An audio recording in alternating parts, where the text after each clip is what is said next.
Independence Day. You, the people, have the power. The power to create machines. The power to create happiness. You, the people, have the power to make this life free and beautiful. To make this life a wonderful adventure. Then in the name of democracy, let us use that power. Let us all unite.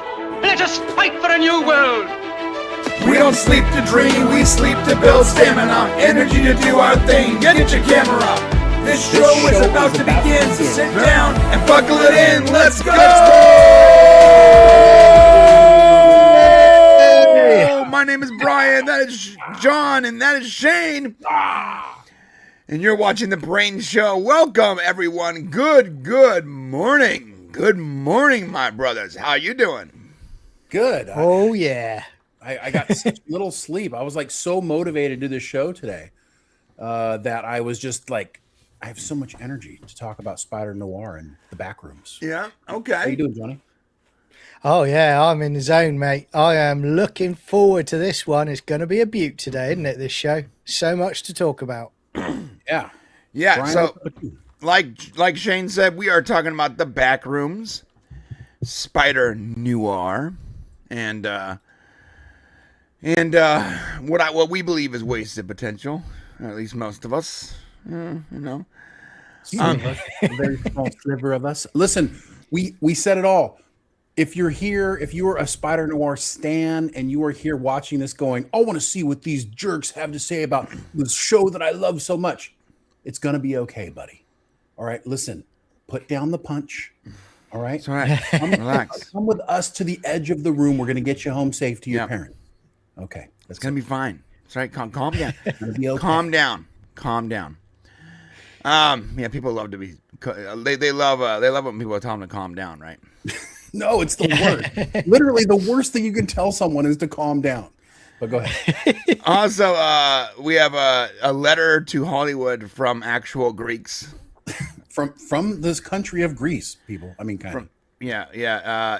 You know, about the Odyssey. What, did they do something wrong? There might be a small problem ahead of us. Yeah, where the country of Greece is like, whoa, Christopher, what the? This reminds me of that episode of The Simpsons where Bart criticizes Australia, you know, where he's making them do phone calls for ages and they get him down there to have the boot of suffering or something on his ass. Oh, yeah.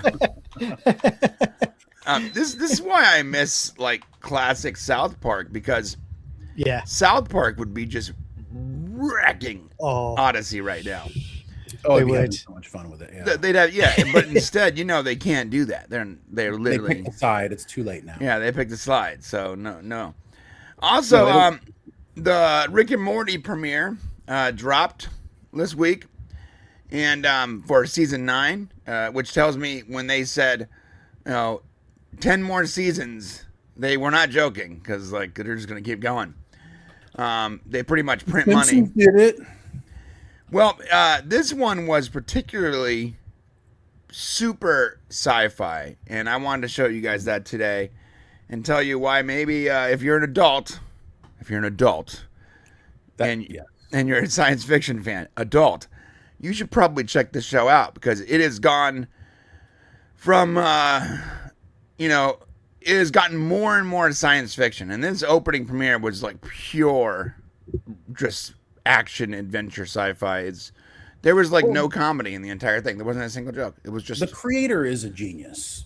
Now, he's probably an alien, but the reality is that you're going to get some good stuff along with some really crazy stuff. So, yeah. Sorry, I'm a little sick. No, totally agree. Also, I was able to see the movies Breadwinner and Pressure. We're going to talk about that a little bit. I know these guys haven't seen it, but you guys might be interested in going to see those two movies. Obsession is absolutely destroying Star Wars Mandalorian. Maybe we'll talk about that. We'll see what happens. Yeah, Obsession is like, if you haven't seen Obsession and you have the ability to, you should watch in the it. theater. Don't wait to watch it at home. I'm not saying that because I'm such a big theater guy and I don't want them to go away. I'm saying like the experience of that movie needs to be seen really large, right, to get the full effect. The irony it's is very, very good. the irony is that Obsession used to be Star Wars ally because everybody was always obsessed with it and wanted every bit of it. What happens when you start putting out so much content? Nobody cares anymore. Yeah. Ooh, you're telling me that Yeah. maybe George Lucas broke the little twig thing. What are they called? Yeah. I forgot what it was called now. Make a wish. Yeah, Wish. Whatever it wish is. something. Wish stick. Is that what it's called? Wish stick? Wish-o-matic. Wish. I don't know. No, it's called something. Yeah. It's called something else, and I've literally forgotten somehow. Basically, it's a stick he breaks to make a wish. Anyways, I made it. That was going to be a great joke, but I forgot the name of the goddamn thing. So. Here, let's find out. We'll tell you what it is. It's called Wish Willow. Wish Willow. Yeah. I That's just it. remembered. Yeah. Anyways, One Wish Willow. One Wish Willow. yeah. Anyways, bad jokes aside, Obsession is a really, really good movie, and it's funny, out of a year of movies, like a record-setting release year of movies, this movie from a YouTuber. And when I say that, I'm not saying that with like disdain, like, oh, from a YouTuber. No, I hope not, dude. We are YouTubers. I respect the guy, but from a guy that other people don't respect, from a guy that the industry doesn't respect. The industry does not respect YouTubers. They never have. In fact, They're gonna. they're gonna. when movies come out like this one and the Iron Lung that came out from what's his name, Markiplier. when these movies are coming out, and now you're seeing more and more short films pop up on YouTube from YouTubers, like younger folks, 30. I think the oldest guy is like 40, like he's my age, but he's been on YouTube for like 10 years. Markiplier? Probably. I think Markiplier is like my age. Yeah. But these guys, these aren't people that they're not kids. They're not legacies of Hollywood, royalty. They weren't built into it. They weren't these like super handsome guys that got a job as an underwear model and then got a job as the second on some soap opera, then that led to another show. They're not these super attractive people that just sort of fell into Hollywood and now they're directing. I mean, half the time when you see, oh, look at this actor that was on this show is now directing, you're like, he's not directing. Yeah. No, you know what it is, He's bro? there. He's there. He's saying things, but all the APs, all the other DPs, all the people behind him who actually have trained for this their entire lives and been doing this for 15, 20 years, they're the ones actually directing. He's just the name at the top of the marquee. Sometimes. No, sometimes. I'm not saying all the time, but yeah. sometimes. But these guys are regular people that started a YouTube channel and figured out their craft over a long period of time, and now they're being given the shot to actually show it to people, and people are responding really positively. And I just watched the Iron Lung. I gotta say, I expect that movie to be boring and slow, and it's shot on a shoestring budget. It's actually super compelling. It's a very interesting story. I'm so interested in how that story. I want to know more about that sci-fi world. It's very crazy. Well, you know what, mate? I would just say this. I'd say, well, here's a message for you, Hollywood, that's been sent to you for quite some time now. Start making entertaining movies and shows that people, the audience, want. Well, you know what? Other people are going to go and do it, and they're going to replace you. That's what YouTube is starting to do. Yeah. Well, and here's the thing is what you guys got to realize, and we're going to get into this topic more. The last thing that you need to note about this and why is this phenomena happening? It's because these people are literally the new golden geese. The way the studios are looking at this is, okay, the moment one is successful, the moment they take a chance on something that actually makes a bunch of money, now they're all looking at them as, as potential money makers. Right. And so now in the they're gonna honey be the jar. golden goose. Yeah. Yes. And so they're going to keep coming. They're going to be pulling these people. Who else is good on YouTube? Who's out there doing stuff? I heard those Popcats guys are really good at making documentaries. Hey, just say Brain Show. don't exclude me for crying out loud. What if we throw them some money to make? Wait, too bad nobody wants to watch documentaries anymore. But go ahead. Yeah. Brain Show, Brian. Brain Show. Don't exclude me from the monetary cut for crying out loud. Look, You didn't have the money on this one. you guys are right though, and I'm here for it because I started noticing it with Five Nights at Freddy's when the first movie came out a couple years ago.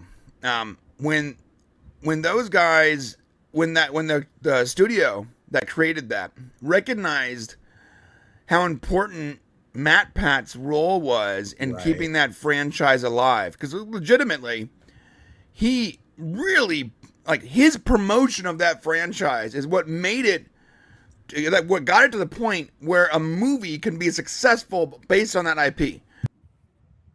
A lot of people were introduced to Five Nights at Freddy's with Matt Pat's and Film Theory's and Game Theory's videos. So when they gave him a speaking role in the diner and he got to say the famous line, "But that's just a theory," and I'm in the theater and the theater goes nuts. Guys, I was like, this is crazy. I'm in a theater with a bunch with an age range of like 14 to 45-year-olds, okay? And everyone is losing it, happy, excited about that one line that is not even important in the movie. But the fact that the legendary YouTuber Matt Pat gets to say that's just a theory in a theatrical release, people lost it. Yeah. I was actually really excited about that because I'm sitting there thinking like, I thought we were a minority of fans here. Well, and you can also even go back to the movie with Ryan Reynolds, the one where he's in the video game. I can't remember the name of it off the top of my head at the moment. But for a free guy. Free guy. They featured a bunch of YouTubers, right, when they went to streaming. Right. There's been this slow roll to now. The secret is I saw somebody mentioned, Coppola and Lucas and what happened in the Spielberg in the 70s. The trick is going to be these movies are going to have to be good. So if the YouTubers are making them, so there's going to be this critical moment where, Obsession is like, wow, okay, Backrooms, we'll talk about it. Iron Lung, okay.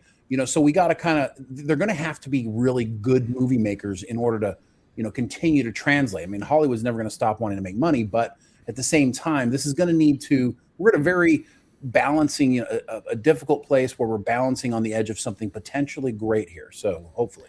Yeah.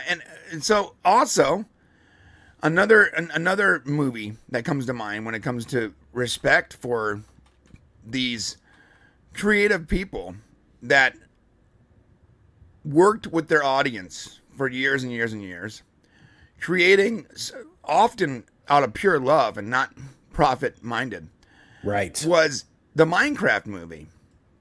And that moment where they honored the pig guy, the Twitch streamer.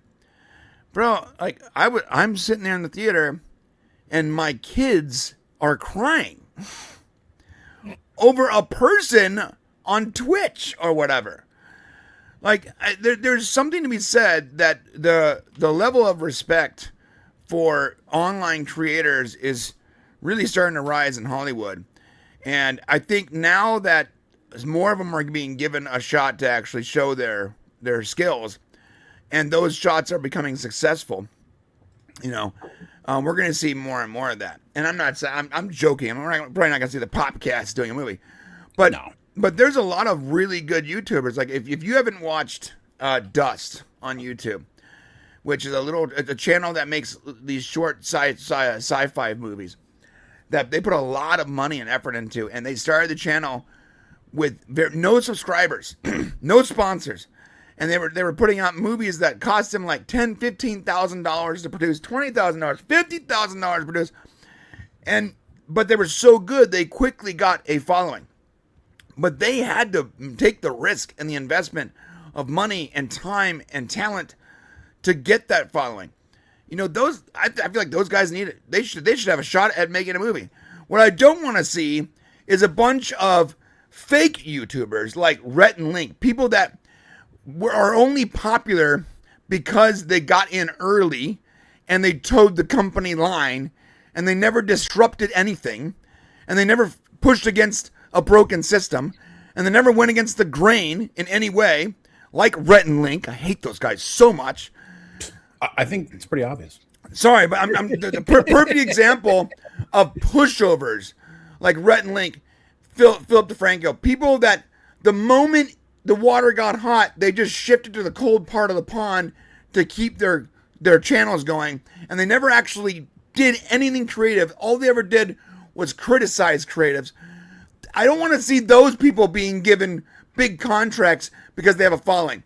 The reason why Obsession is doing well is not because the guy who made it has this massive following. The reason why Iron Lung did well, Michael Pye has a ton of followers, so maybe that's why. It's huge. But but the reason why these movies did well is because they're good movies.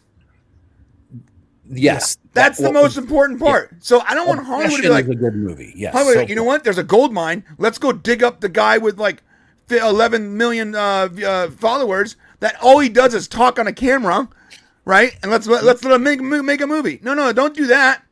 Find actual creatives. And I'm worried that Hollywood's going to follow into that. They will. Trap. You're going to have that. No, it's coming. Well, listen, before we get all into all this. I'm already recording this clip, so I might as well talk about it. Oh, I see. Okay, we're going here. All right. Well, yeah. I'll tell you this. You're going to have shit. It's going to come. So you're going to get some good stuff. Okay. They're going to cherry pick the really good things out there on YouTube that are popular, and they're going to cultivate them. A24 and A24 and Blumhouse are like doing victory laps. Blumhouse. Why do you keep saying that wrong? It looks like Blumhouse. I know, but it's Blumhouse. Okay, well, whatever. Jason Blum, I'm sorry. As a fan of Blumhouse, you got to say the name right. Yeah, I'm surprised you say that because you've never liked horror, and although Blumhouse, I know, it's crazy. I don't like horror at all, but almost every Blumhouse movie I love. Yeah, it's because it's horror light. That's why you like it. You think that's why? Because it mixes genres. Except Obsession is not horror light. So anyway, no, Obsession is not horror light, but it's incredible. Which is great. So the whole point of this whole thing, I think, what we're talking about is, yes, this is where studios are going to follow the money. They always do. And when you make, 5,000% on your money, like Obsession will, or whatever percentage that's going to be, it's going to be huge. It was made for $750,000. It made $8 million yesterday. So I'm just saying, get ready for more. Let's just hope that they find competent people. And I think what you're going to find is not every YouTuber is capable of carrying a franchise, or just because they made their own content, they're going to be paired with other people. It's going to become a team thing with other directors, so that they can be, somewhat carried along, I would say a little bit. Yeah, I think you're right. Here's some YouTubers I don't want to see automatically given the ability and a budget to make movies and make the rest of us look bad. I don't want to see Smosh, Rhett and Link, Philip DeFranco, and I like PewDiePie. He's not a movie maker. I don't want to see the video game nerd or Ashens, and none of these people, none of these streamers who just talk about other content. I want to see actual creatives. Here's some options. The slow-mo guys that have been on the platform for 1 million years? How great would it be to give them a budget to make a slow-mo movie? That would be sick. I think here's an option. And I'm not grifting here. I'm not glazing. But I would love to see, I would love to see Gary's actual life story as a film. Because Nerd Rock has a crazy story. He does. The following's not big enough, I think, yet. He's not. But at some point, his story is really cool. So here's the next one you're going to get. You're going to get a Mr. Beast movie. Okay, that's the first one coming. All right. I don't know exactly how it's going to be. I think it's going to be some sort of fictional movie, but expect Mr. Beast to be one of the next guys to get approached. Like a social network or like a biopic or something. I don't even think of a biopic. No, I think it's going to be like some sort of movie about how he does what he does, but fictional. There is a sci-fi Chronicles. I like how Beast Wars. I'm sorry, man. I like how Mr. Beast has sort of taken over the concept of Squid Games, because Beast Games, whatever, was so successful. Imagine if they make a Beast Games type movie, and the Squid Games guys are like, "What the hell?" Right. Go ahead, John. There is a sci-fi Chronicles movie on the way. it's from gate to YouTube, the watch party of excellence. So check it but out. it's when only it comes available out. on Pornhub.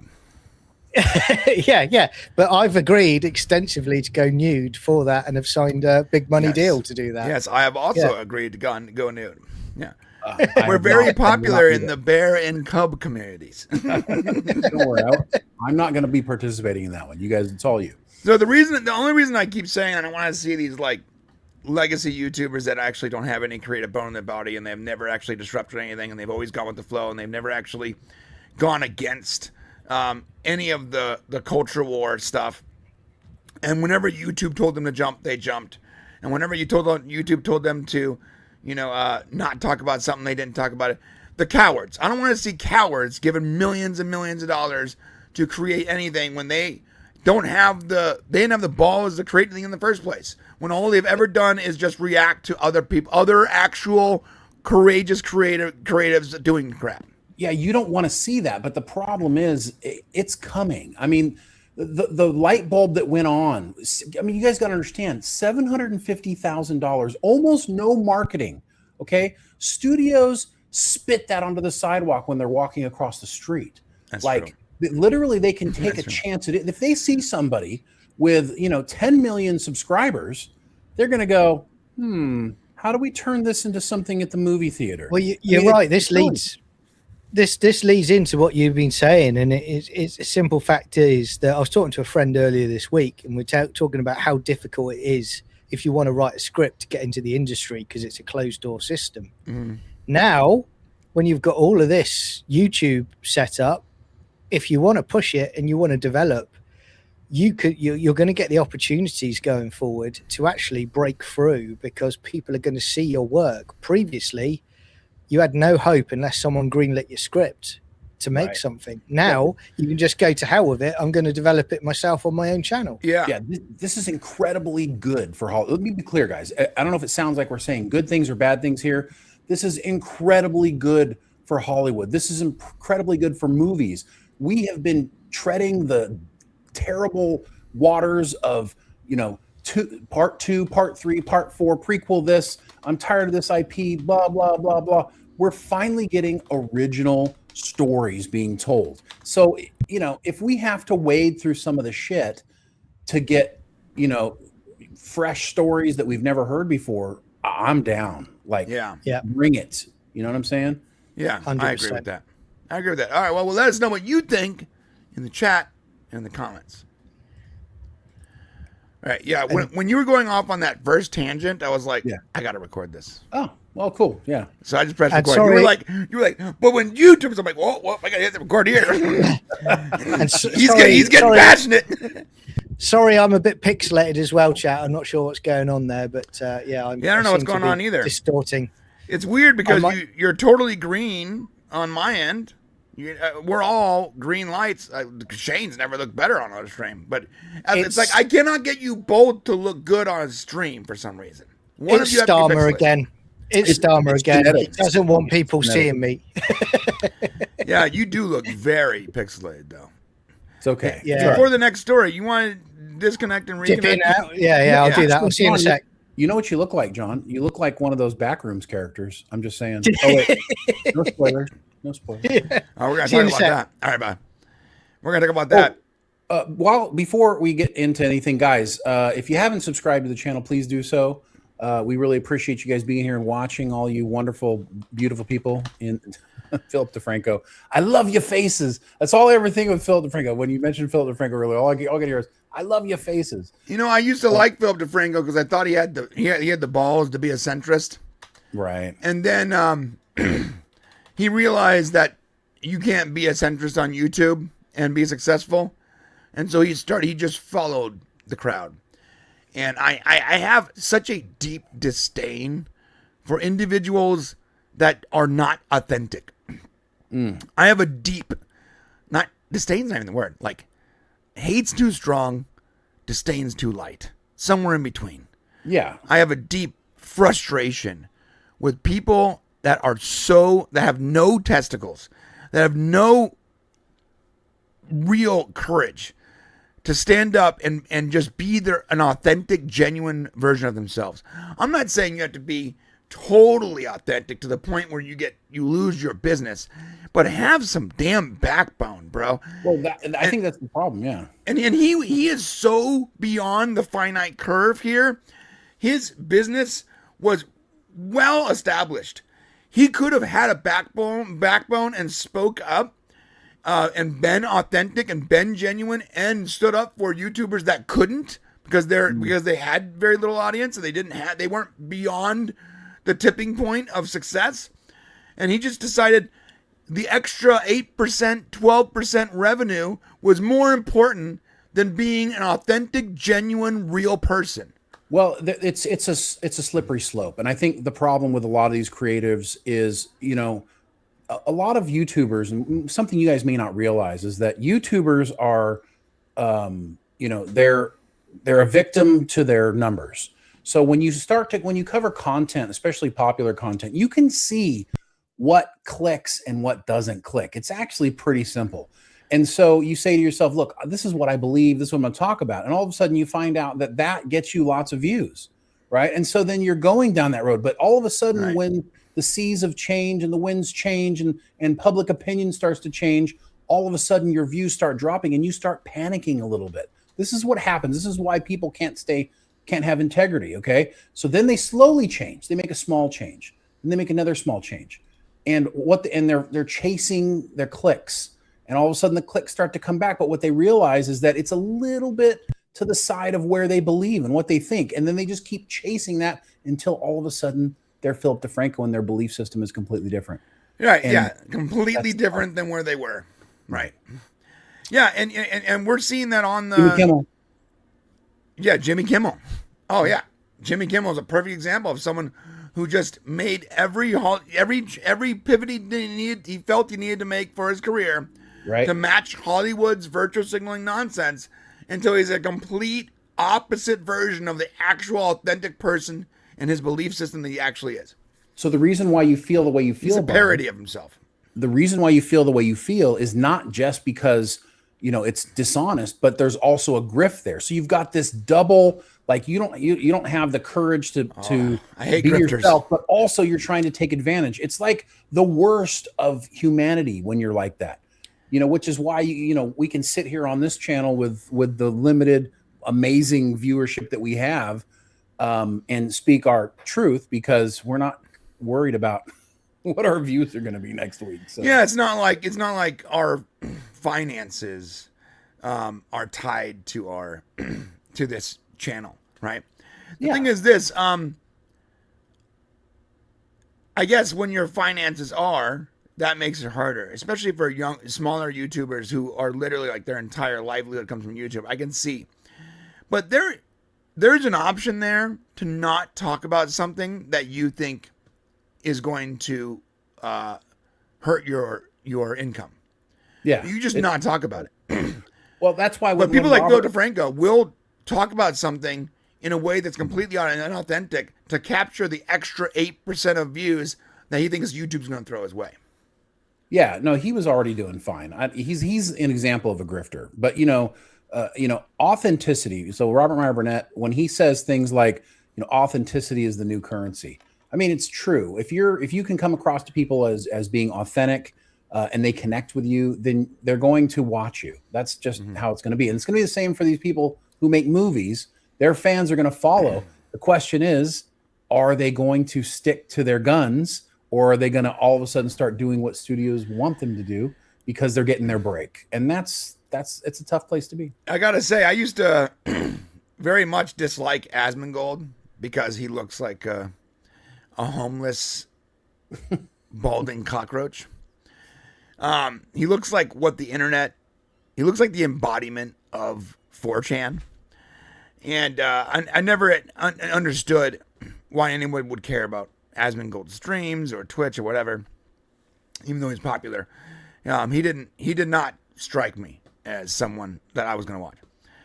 But then he started to go away from gaming a little bit and talk about current events, Hollywood, YouTube, the world, politics.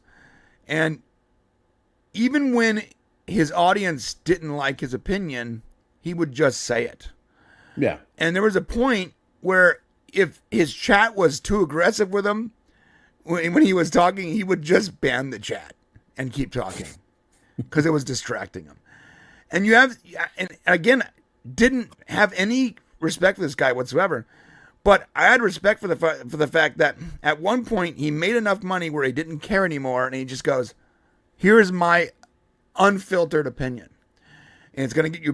He got banned from Twitch a couple times. He's on the back now, but he got temporarily banned a few times. And you know what he did? He went to YouTube, and he's on YouTube now.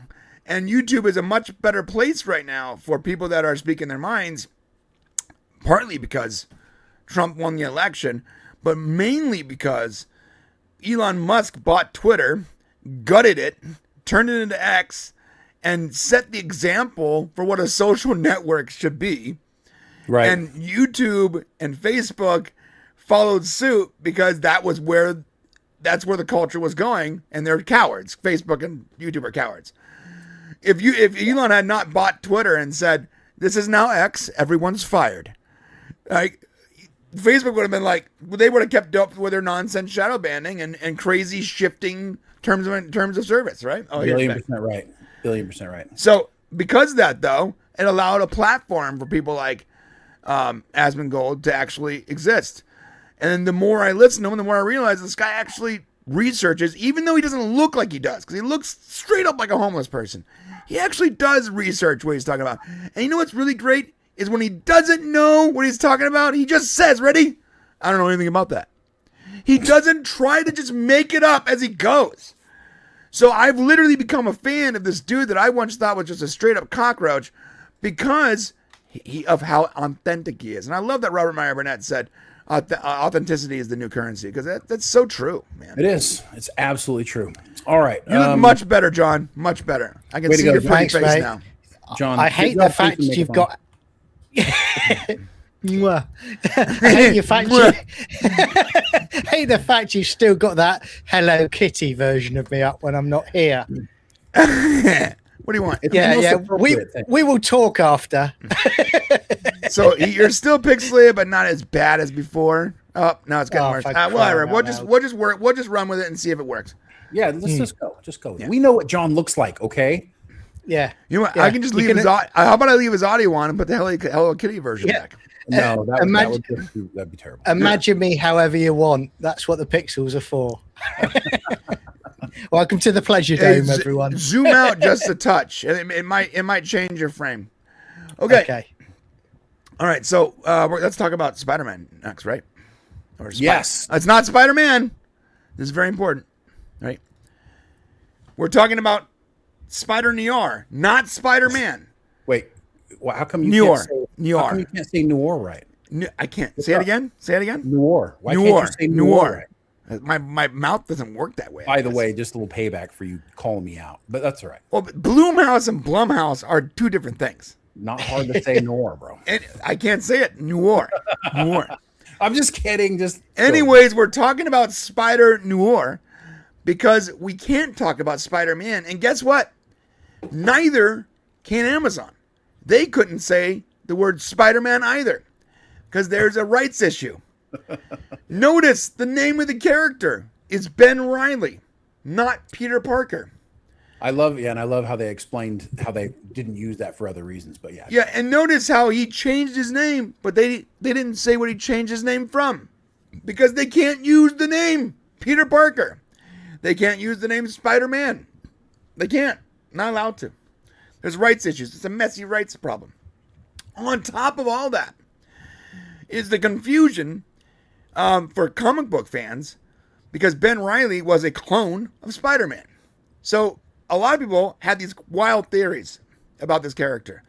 On top of that, this character, while it does feature Nicolas Cage, who was the voice actor for the Spider-Noir character in Spider-Verse, they made it very clear that in the very first episode, this is not that character. It's based on that character, but it utilizes Nick Cage's voice. All right, on top of that, and I'm just listing all the problems, and we can talk about the actual show. The general pacing of the show is really slow. On top of all that, because there's so many things that is like stopping this from meeting its full potential, in my opinion, is the fact that Sony and their rights issues with Disney when it comes to Spider-Man are complicated to the point where I'm not sure if they know what characters they're allowed to use. So in order to play it safe, in order to really play it safe, they sort of put themselves in this corner of this narrative corner that feels almost closed, like it's almost not even part of the Spider-Man universe. Well, I mean, and I didn't say that right, but it feels closed off, like it's a separate thing. The problem is it's tied into. It is different, and you've got to go back to what they're doing with Miles Morales. You got to remember this is the same Lord Miller, the same executive producers that are making that made this.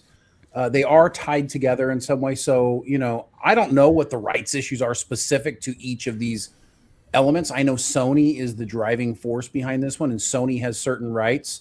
Marvel has certain rights. But I would hope that Lord and Miller have the same rights across whatever projects they're working on, since they're doing. So it is different. Okay. It's different. Yeah. So it's different. They don't have the same rights. And this is why you see this on Prime. And I don't know the details of the business, but there is an issue here where they're not allowed to use the name Peter Parker, the character Peter Parker. They're not allowed to use even the character Spider-Man. And I think that that's interesting because in the Miles Morales animated movies they do use those terms, right? Yeah, so interesting. Yeah. And I believe it was Sony, right? Yeah, which is why probably why they said that this character is based on that character and is not that character. Interesting. I mean, because, okay, I see what you're saying. All right. I guess we need to go deeper into that and figure out. Yeah, I tried to research it, where did you get the information from? Oh, no, because they have a messy deal. Right now, Sony is pretty much leasing the Spider-Man character. And as long as they keep making Spider-Man movies at Sony, then they can have this character, they can lease this character in perpetuity. Now, if they stop making Spider-Man movies, then they can lose the lease, but they're not going to stop making Spider-Man movies. Okay, so I see what you're saying. So the requirement for Marvel is that Peter Parker, the character of Peter Parker, they demand that he be a wholesome younger hero who acts as a moral compass. So because of Nick Cage's Ben Reilly character being, an alcoholic, and troubled. I see why that might have been a troubled alcoholic. Going deeper into this whole Spider Noir thing, and if you've come here as a fan, you've watched the series, and you've come here and said, "Man, I loved it." Good for you. There's nothing wrong with that. I love parts of it too. The first thing that Brian and I will probably say about we've talked about this a little bit in advance, and we agree that there is a very good 2 hour and 12-minute movie inside this series, which is like 6 hours long. Okay. They really, in order to make it a streaming show, of course, Amazon wanted it streaming. They're trying to pull in eyeballs, and of course they're going to have to make it an eight episode streamer. The problem is, and if you've watched a lot of the streaming shows, they feel very slow. This also feels very slow. And it's like the primary problem, the number one problem with the show is that the pacing is slow, and you kind of feel a little bit lost, and you find yourself checking your watch around episodes 3, 4, and 5 probably. So it's got other issues, but I think that's like the primary thing that we're talking about. The primary issue that I think Shane and I have, or at least I have for sure, my primary issue is the pacing. I told Shane, and it's funny, I didn't see his comments on Twitter. And I called him. I was like, "Hey man, Spider Noir. There's a really good 2 hour movie in this 8+ hours of content. But someone needs to get in there and chop this thing up into one long movie, because there's so much stuff that is unrequired, it has really no bearing on the story, and it doesn't dive deeper into the characters. It's just sort of there, right?" Yeah, it doesn't take the opportunity with all of this extra time to give us a backstory, to kind of flesh out. We keep getting these reoccurring scenes, of why he's in this terrible state 5 years after, something terrible. Yeah, I'm tired of that. It's crazy. I found myself really wanting to know more about Robbie Robertson, who is the only character that actually matches his comic book counterpart, I might add. The only character is played by Lamorne Morris, who I've said it before. I like that actor a lot. The only character that actually matches perfectly his backstory and the way he looks and everything, he matches his actual comic book counterpart. And he's clearly a big part of Ben's life, but we got almost no insight and look into their actual relationship. The one guy who actually knows who the hell Ben Briley is. Right. And, here's the shame. You find out after the series is over. So they end up doing an interview with Lamorne Morris. And they said, hey, how did you know, what your backstory was? Well, so he said the director wrote him a letter, basically, that explained to him what the backstory was. And so when they asked about it, he says, I'm not going to share the details here, which I thought was very interesting. Why wouldn't you share the details of the backstory, other than perhaps if they do a season 2, they're planning on, maybe showing that interaction. But what he did say was, what he could tell was that essentially they met with him finding out that he's the Spider, and essentially using a little bit of blackmail against him, saying, let me take pictures of you so I can become a journalist, because I'm a black man who can't become a journalist. But if I had really good stories, then I'd be able to maybe be a journalist at the Bugle. So that's not comics accurate, but that's what he was told in that letter, apparently, plus some other things. But you're right. But we go into this series and we don't have a picture of why this relationship is important to us. And what's funny is this could have been like, I felt like for a moment there they were trying to go like this sort of a buddy cop routine in a couple episodes, but instead of giving us Robbie and Ben as the buddy cops, They split them up. And we got Janet and Ben. Yeah. And Janet is the worst character in the entire series. Oh yeah. Like, yes, unfortunately, I don't know the actress, and I don't know if it's her lines or what, but it's Karen Rodriguez. Poorly acted, overacted, not overacted. Doesn't fit the story whatsoever. Does not work. That character does not work. Does not belong in the story. In fact, if I was to cut this up, I would just cut out all the Janet stuff. Like, I would literally just cut out all the Janet stuff because it doesn't do anything for the story. Can I ask a question? And it's minor spoiler here, all right? It's nothing major, but where she's in there in his office, and it's just been turned over, and she basically says, I've been patient for 5 years, but now I'm leaving. And he's trying to convince her not to leave. Right. And then straight away, first of all, I'll come back to that in a second. But the second thing is, she's in the scene the next day. She's back there. And I didn't notice any sort of dialogue to clear it up. She just comes back again. Right. So it was like a nothing burger. But the other thing is, you could cut all the Janet stuff out other than that very first line, and it wouldn't change the story. Yeah. So she's been there. She's been there for 5 years, right? And she's saying you need to get back to that. She's kind of alluding to him being Spider-Man. Well, that's what I think she's on about. Yeah. And then I thought to myself, but hang on a minute, the place has just got turned over. But certainly, if he had been Spider-Man and you knew about it and he was doing dangerous things before, this isn't the first time you would have come up against this kind of problem. So why is it now a problem? So I didn't understand it. Okay, before we answer that question, let me just tell everybody here. There's going to be some spoilers. We can't help it, okay? And so if you're really, really concerned about being spoiled, just, pause this and come back in a few minutes. But essentially what's going to happen here is the confusion that you have right now about whether or not she knows whether he's the Spider or not is part of the problem of the show, because later on it becomes very clear whether she knew or didn't know. And I was like surprised by that. I was surprised at the reveal of that. And it's part of what's wrong with the show, because you do go along expecting Right. her to know that he's the spider the whole time. I assumed she knew, because of the way they displayed it. But the big problem with hey, if you go back to the Gumshoe stories, there's always a secretary, guys. There's always a secretary. And I'm not saying there shouldn't be. No, I'm saying there's always a secretary, and that secretary, that secretary is a companion, an accomplice, someone who's got the back of the gumshoe, but is not better than the gumshoe. And in this series, they have portrayed her as actually, and he even says it at one point, that she's better than he is at all this, and that and she kind of takes a superior spot over him. And I think that's part of the problem. It feels disingenuous. And I think they did it intentionally, because that's the world we still live in my opinion. Yeah. So you're completely right. Just like the secretary, just like there's always a secretary in Gumshoes, there's also always a femme fatale.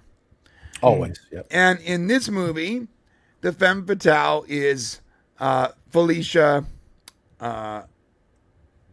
No, it's Lee Jun G. No, but it's the character she's playing is Felicia. I believe It's Felicia Cat Hardy. Huh? Cat Hardy, yeah. No, but yeah, Felicity. Sorry, Felicity. Yeah. And the interesting part, I don't know why I said Felicia. But the character she's playing is Felicity Hardy. And I have no problem with Lee Jun. She's fine. Lee She's Jun. fine. Lee Jun Lee. But the character she's playing, Felicia. No, it's Felicia. Why did I say Felicity? Felicia Hardy. It's Felicia, yeah. Felicia Hardy in the comics and in the cartoons is a very much a white blonde woman. Oh, you want to go down this road, huh? Because we need to talk about the femme fatale, and we need to talk about the bad guy and the mystery. Because this show is all Gumshoe with a Spider-Man theme, and I like it. I love the vivid color, and I love the black and white. I watch both versions. You know what's crazy? It's a slightly different experience. I had to watch it in black and white because it wasn't believable in color to me. When they use their powers in the color, it's super vibrant, like Technicolor, you know? Yeah. I'm going to go there, and I'm going to talk about the forced diversity thing. No disrespect to the actors but at all. start with Felicia, because that's start there. Yeah. So that again, I do get tired of it now. We see it all the time, like you said. It's modern Hollywood. Okay, so I start with that one, but I want to make the point I was trying to make is in this show so far, and again, I've only watched the first few episodes, but we get the forced diversity in this show, okay? But then they have that scene where he's taking photos of the fight outside the building, and you get the police officer, the period police officer, and he says, I wasn't involved in it. And the police officer says, "I doesn't matter," and goes to beat him, right? With the truncheon straight away, as if to say, "We've got to call out racism here because this is terrible, white man bad." So there's a universe where diversity is in there. By the way, Felicia's character owns the club. The Asian woman owns the club, so I don't know how much. Well, here's the thing. Here's the thing. You haven't even got to the point where they actually call out racism, and there you will get to a point where one of the black characters says essentially, I'm tired of working for the white man. I'm tired of working for the white man. And they call out racism. Now here's the thing. Now, was there racism in the 1930s? Yes. This takes place in like 1933. Okay. Yes. So there was blatant racism in the 1930s. Yes. In fact, during the Great Depression era, communities were segregated. So the blacks hung out with blacks, the Italians with the Italians, the upper class whites, the Asians, everybody hung out with their own peeps. The Mexicans, the Latinos at the time they all hung out with their own peeps. Right. We have every race in this show in positions of flourishing or success or potentially. We have an Asian. It looks like 2026, bro. It looks like 2026. So here's the problem, guys. Okay. Yes. The problem is this. If you choose to say, look, we would rather go with what we wished 1933 was like in our make-believe spider noir TV show. Cling to it. That's fine. Yeah. You can make that Yeah. choice. It is what Hollywood does, and you can have a huge diverse cast and put them in place. But guess what you don't get to do? You don't get to cherry pick historical facts like the racist 1930s and then have people where you have a black reporter who's successful, Yeah. or a Mexican secretary who is extraordinarily huge in a Depression era. Yeah. I was weird. All the huge people. There's a big woman.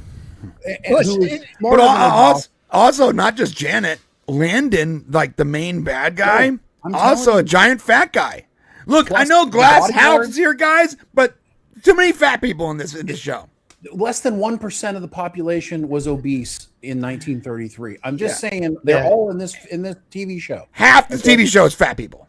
Well, Right. we joked about it, but we've joked about it before, and it's like one of us being cast as Dr. Martin Luther King in 60s America. You know, it's the same thing. It's just you what Shane said is 100% bang on, because you either stick to what, you know, doing it properly, or you don't. Right. You know.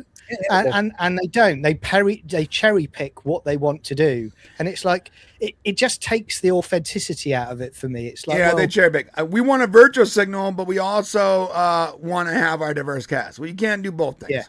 Yeah, that's a really good point. Now, Nick Cage, who we haven't really talked about. Listen, I love Nick Cage, and He's great. He was the right guy for this role. You know, absolutely was the right guy for this character. He did fine. Brendan Gleeson was a good bad guy as Silver. Surprisingly, yeah, because last week you were like, I'm not sure if I'm gonna like this Brendan Gleeson guy. I don't like Brendan Gleeson in general. But he did good.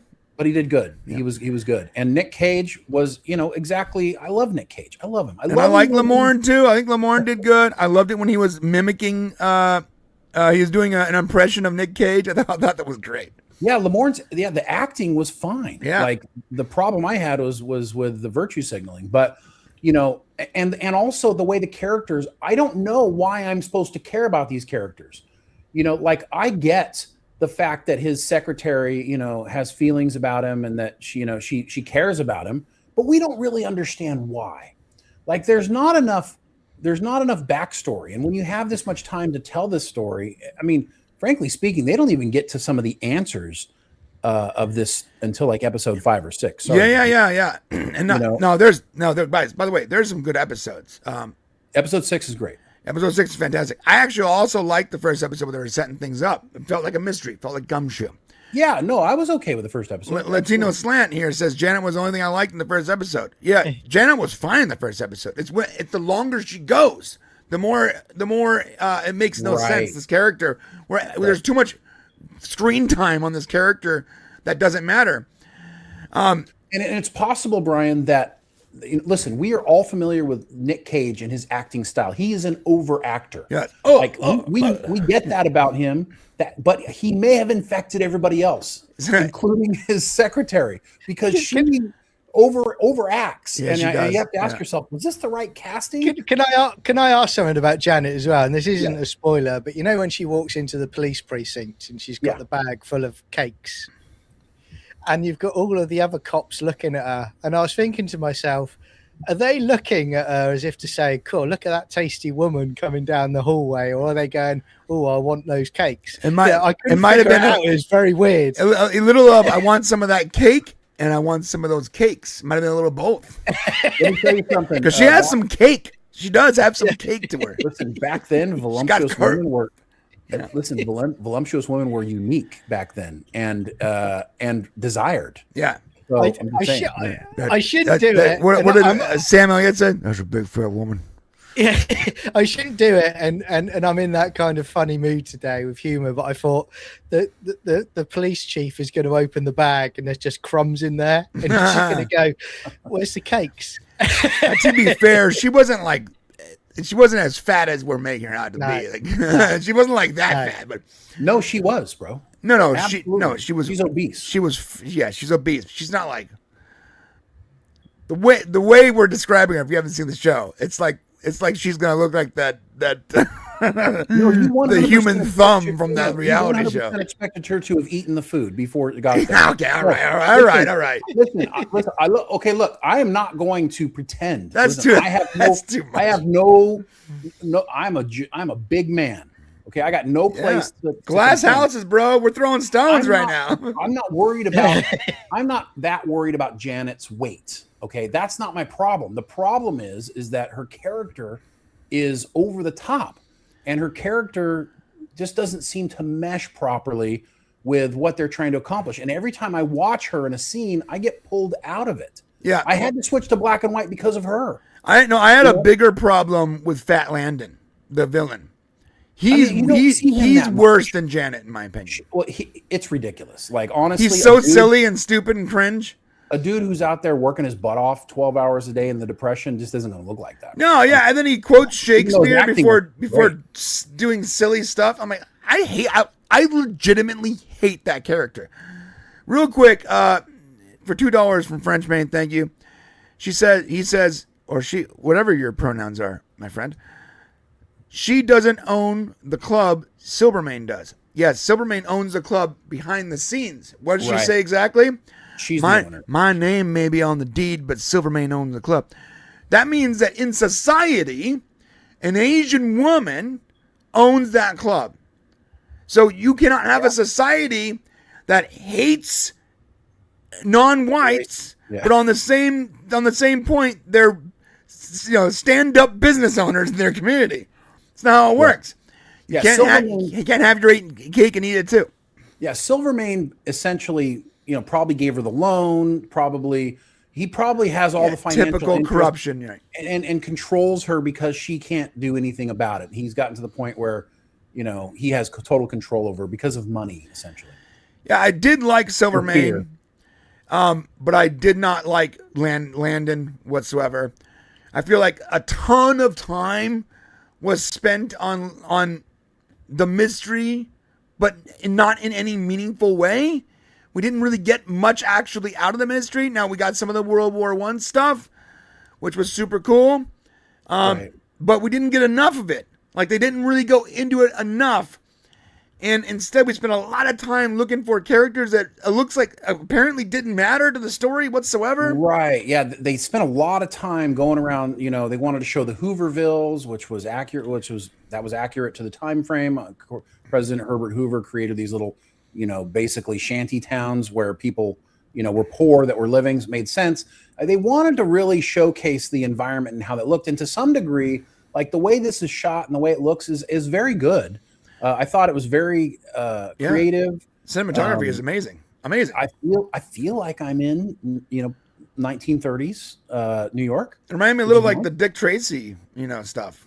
It was really good. Or The Frank problem is it was just slow and pedantic, and the story Right. a lot of times doesn't make sense. Like, why does Kat Hardy fall in? I hate to give you guys some spoilers, but why does she fall in love with Ben Reilly when she's obviously in love with another person? There's no motivation there. It's almost like, to- is she doesn't- using they don't- using her feminine like wiles to like push something, but like But there's nothing to push at that moment. That's Right, what I'm saying. Like, right. When you had evidence on her, maybe that's one thing, but that was all flushed out. And now she's like falling in love with him, even though she's apparently in love with another guy. The story is so convoluted. It makes me feel like now there's different writers for different episodes. right. Okay. And if you watch episodes 3 and 4, they're written by ladies. Okay. And not that ladies can't write good episodes, but if you notice episodes 3 and 4, it really goes into story mode. The action disappears and we start to get into these characters a lot. So, is that the reason why? Probably. So, Right. You're saying it slows way down. it slows way down, and then the information gets weird. Like all of a sudden, she gets a crush on Ben, but we don't know why. Only to later have it be not real. It's so disingenuous. I'm going to say what I've said a million times. There are too many writers working on the same thing. Have you ever heard the term too many cooks in the kitchen? Guys, 100%. like we need to stop hiring 20 people to staff a writing room. It's not necessary. There are too many people writing the same story. And an eight episodes miniseries or TV show, it is a long story that all has to be interconnected. I'm sort of starting to figure out why people like anthologies so much, like Black Mirror and other stuff that have become popular over the last, Robot Diaries, whatever it's called, have become really popular over the last like 5-6 years. Mm-hmm. And I think it's because they're individual contained stories. Yes, which is why Star Trek worked. And absolutely. And there's no confusion. Now, though, when everything has to be connected in like this long drama, drawn out thing, having 25 people writing an episode makes zero sense. Well, it works if you're like, okay, if you're Terry Matalas, you can have a huge writing room because Terry has complete and utter control of the story. Like, he is going to make the choices and he's going to kill the darlings. Now, I don't know Oren Uziel that much. You know, he was brought in to be the creator of this, but he may not have controlled the dynamic. And, you know, the other problem with Hollywood is when you let people in your writer's room because you have to, now suddenly you can't necessarily hold them as accountable as you would like to either. Yeah, and you know that's very true. Like, if you have to have someone in your writing room to match a quota, some kind of DEI quota. And by the way, we've talked to people in Hollywood that run TV shows and movies, like real, like people that are way above our station that we've been friendly with. And they're like, "Look, I was forced to hire people that are not part of my regular staff. I had to hire people to meet a quota of how many black people, gay people, Asian people, whatever, women are in the writing room." And when you have forced someone to work with people that they don't know, that means you also can't fire them. You can't push back against them as much as you probably would, because you're not actually their boss. The studio is their boss, and even though you're the showrunner, they're forced to be in that room with you. You're right. You're tying hands here. So, and here's the other problem. So this guy's like a brand new showrunner, right? Now he's been a writer. He's written lots of things, okay, in the past. But the problem is like now he's been given something to be in charge of, and he may not have the boss. You know, he may be good at creating a story or writing a story, but he may not be a good boss. Right. And so what happened, and it becomes very evident throughout this series that is just too long, that could have included so much more incredible stuff, and has confusing story points that change, as you go through it. And if you're being honest and you sit back and you don't get lost in I'm so excited to be finally watching a superhero story that I enjoy, because superhero stories, let's face it, guys, they've been pretty bad lately, mostly. Okay, especially streaming series for superhero stuff. It's been rough. You know, so now you get Nick freaking Cage again. Right? No, I would watch even knowing all this, I'd still watch this. Like Nick Cage is great, and like I said, there's legitimately a good 2.5 hour movie in this. You can cut a bunch of stuff and make a really cool, well shot, very cinematic, cool film out of this series. But Agreed. 8 hours is too long.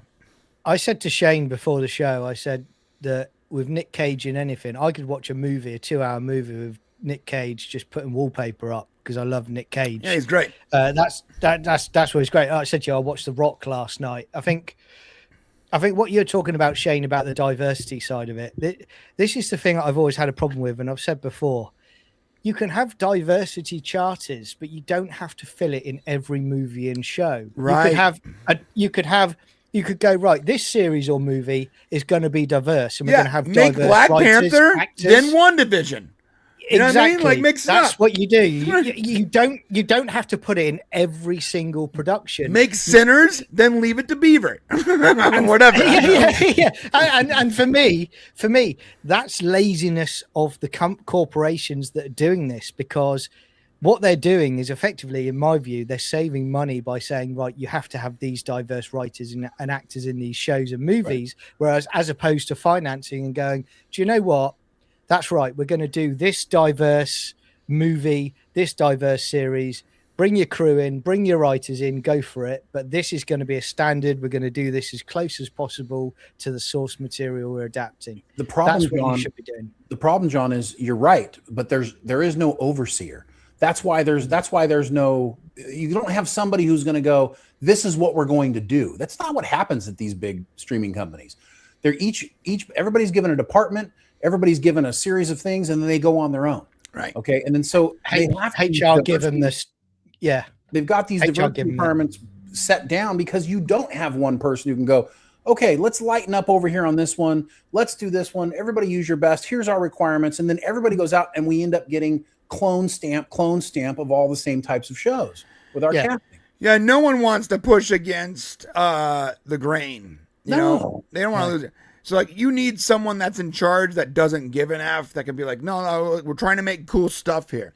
That's why I actually have a lot of hope for James Gunn, because I don't think James Gunn I don't think he needs that job. I don't think he wants the job, but I don't think he needs it. I think he really just wants to make cool stuff. And even when he was working at Marvel, he really did just want to make cool stuff, and he really pushed for his cool stuff to be part of the franchise, which is why I have a lot of respect for that. And Peter Safran, who's a genius with money. Like, these guys are sort of untouchable, which is what makes DC Studios so interesting, because really, if Warner Brothers wanted to keep cooking the books on their DC properties, they wouldn't have started DC Studios.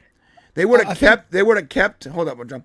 They would have kept making movies under Warner Brothers and paying out their incestual, sub companies and subdivisions, taking a loss on everything they're doing while actually making a bunch of money, which is because of crazy Hollywood accounting.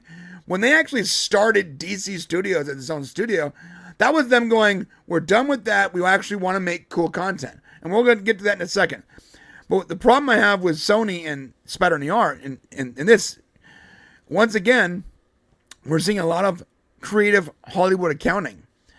And when you mix that creative Hollywood accounting with them cooking the books on every project they do, with the mandatory DEI hires, with the mandatory diversity nonsense, and a bunch of cowards that are too afraid to say, this doesn't work, this does work, that writer is not good for that episode, we don't need 25 people in the room, we don't have a bunch of cowards that don't have the ability to actually make the hard call. You get a bunch of sort of cut and pasted together episodes of something that really could be fantastic, but no one had the balls to connect everything together the way it should have been. Really shot well. Individually, like the individual jobs of these creatives seem to be very good. It was shot well. It had good coloring, good, even the black and white. Like a lot of this is really incredible. But because it's so badly paced and there's so much padding and there's clearly a disconnect on specific characters' motivations and story, and not enough in other parts that should be there, it just makes for sort of a disappointing series. Yes. Convoluted. That's exactly the word. It's like you're so excited for it, and then you find yourself going, why do I feel out of place here? Why do I feel lost amongst watching this? And listen, and the last thing we probably got to say on this here is, what's the true motivation? Why isn't this a 2-hour and 12-minute movie? Why isn't it? You want to know why it isn't? Because streaming services want you on their streaming services. Okay, now Amazon could have probably made this into a movie, released it on Prime, but there would have been a huge push for this to be into theaters. Okay, to see Nicolas Cage in the theaters. And what they really want you to do is they want 8-episode short things that you have to stick around, subscribe, and come look at. Now, what surprised me is they dropped all 8 episodes at once, which goes against that idea, right? Yeah, but that also is not what Prime usually does. Exactly. I was really surprised by that. Yeah, Prime usually drops You want to know why they did? Why? Because they knew that if they released it episodically, by episode 4, everyone is gone. Yeah. Because it was so slow that if I'm telling you, when I got to the end of 3, I probably wouldn't have waited a week for 4, and I would have forgot about it and moved on. Yeah, I would have too. Yeah, dude, I'm telling you, 3 and 4 are just I mean, that's right. The slag, like the drag on these episodes is incredible. But why then didn't someone, if there's someone knew that, let's say someone knew that and they go, guys, this show sucks until episode 4. 5, yeah. Or 5. If someone knew that, why not fix it? Why not fix it? Guys, get back in the editing room, cut this thing out to make it work. Like, I don't understand. Someone needs to be in charge over in these places. I don't get it. Yeah, you would have had to cut so much out of it. Now you're looking at like a 3-episode show, 4-episode show, maybe. You know, it just, I mean, I think it's too late. And by the time Amazon's really looking at it hard, you know, like I said, all these other people in charge, they got to go with what they go with. And, you know, but I think that they're doing a huge disservice. Don't be surprised. Listen, don't be shocked that streaming services want you to watch their streaming stuff on their platform. Of course, but what they really care about is that you stay subscribed. That's the only reason that they don't care if you actually watch. They want you to stay subscribed. They want you to stay subscribed, and they don't care about the movie theaters as much as you think they do. Real quick, Rec thoughts. It's 100% worth making a fan cut. Okay. Like I don't have time, but I've literally considered Obi-Waning this thing, like we did with the Obi-Wan series, and making like a 2-hour movie out of it. Because there's a, I would even say, fantastic 2-hour movie in this 8+ hours of content. But 6+. Or 6+. But I'm not sure how to get there. Also, real quick, Spider-Man Prime normally drops season 1 all at once. I don't know about that. I watched Reacher, and I watched Ryan, whatever the other guy, the other spy movie. Yeah, Jack Ryan. Jack Ryan, I watched it weekly. Countdown, I watched weekly. I watch all these shows weekly, so I'm not sure. Maybe some of their stuff they drop all at once. Maybe other stuff they have licenses they do one at a time. I don't know. But from what I watch, it's usually a weekly thing. Right. I know because I have my Keep stream set up to literally like it's on a schedule to download every episode per week. Yeah, anyways, Apple's that way too, and I prefer that format. I mean, I prefer it especially because I want stuff to watch. I don't like being forced into watching 6 hours of content in like a single day. Right. Like I need time to actually digest this stuff. And I know, well, you don't have to watch it in a day. Well, I'm a YouTuber. I do sort of have to watch it in a couple days. So right. I would like to digest it more too. I like, there's just something to be said about having to wait for fulfillment, right? It's anticipation. It's digesting something your slowly. Friends about what's going on when you like something. It really the tease sometimes is worth it. In this case, I don't know if you would have enjoyed being teased waiting for Spider Noir. Maybe people would have talked shit over the first few episodes, first 4 or 5 episodes. The first episode isn't bad. No, it's good. It's a good setup. I would actually say the first episode's good. Yeah. It's like, it's 2, 3, and 4 that are slow. Yeah. Like they're slow. They're slow. They're badly paced. 2, 3, and 4 could be one episode. Yeah. I mean, I really believe that you can just make one episode out of all 3 of those episodes. 6, 7, and 8 could have stood alone for sure. And I just honestly, if you love this show, great. I'm happy for you. But I do feel like, perhaps you're letting some things pass because of certain things that you love, because there are so many problems with this as well that, for me at least, it brought me out of the show while I was waiting for something cool to happen. Yeah. So my biggest gripe, by the way, after the pacing, and I would love to know what you guys think in the chat and in the comment section. I didn't like the pacing. I thought it was slow. Like a lot of things need to be cut out. Of course, we just talked about this. But I really, really, really, really, and I have to say this, really disliked Fat Landon. I disliked that character so much. Like the biggest. I have to keep saying it. He really sucked. He overacted to the extreme. The Shakespeare quoting was... What's hilarious, dude, is he's being panned as one of the best. That's what's so funny. So people are so all over the place with this. I hear you saying that, like, he's being like lauded as like one of the best of the whole show. But he sucks. It's like he's channeling Heath Ledger but he's a fat, silly dude. I'm And just he's saying, like, that- let me have this epic, cool Shakespeare quote and then do the silliest thing possible. It's like, it doesn't work. There's two different villains in one person's fat body. It doesn't work. Well, Like if you went full on epic sociopath with Shakespeare quoting, cool. Or you go the silly Joker Heath Ledger route, cool. But you can't merge both things. They don't work together. Yeah, and he kept doing silly crap after doing sociopathic crap. I don't get it. Sorry, go ahead. I think my biggest complaint after the slowness is, I mean, we just didn't get enough the Spider stuff, in my opinion. We did get cool Spider stuff, but we got so much more Nick Cage, Ben Reilly, troubled, drunk, right? Issues. We got so much more of too much of that, and not enough hero, right? In my opinion. And that is one of the things. I mean, this is what they're doing with all of the characters. They're deconstructing, destroying all the characters to have some sort of emotional turmoil. We just want a hero, guys. Yeah. But yeah, you can't have a hero. Yeah, every hero has to be an anti-hero. It has to be a troubled person with a troubled past who their selfishness and addiction somehow ruin their life. The only way it works is for them to have some kind of on-screen redemption, which means they have to spend 5 episodes of 8 episodes telling you how bad of a person this is before they can give you that 5 minutes of redemption. Yeah. It's so cookie cutter nonsense. This was like Leaving Las Vegas, Spider Noir, where Nick Cage is drunk most of the time. And let me ask you another question.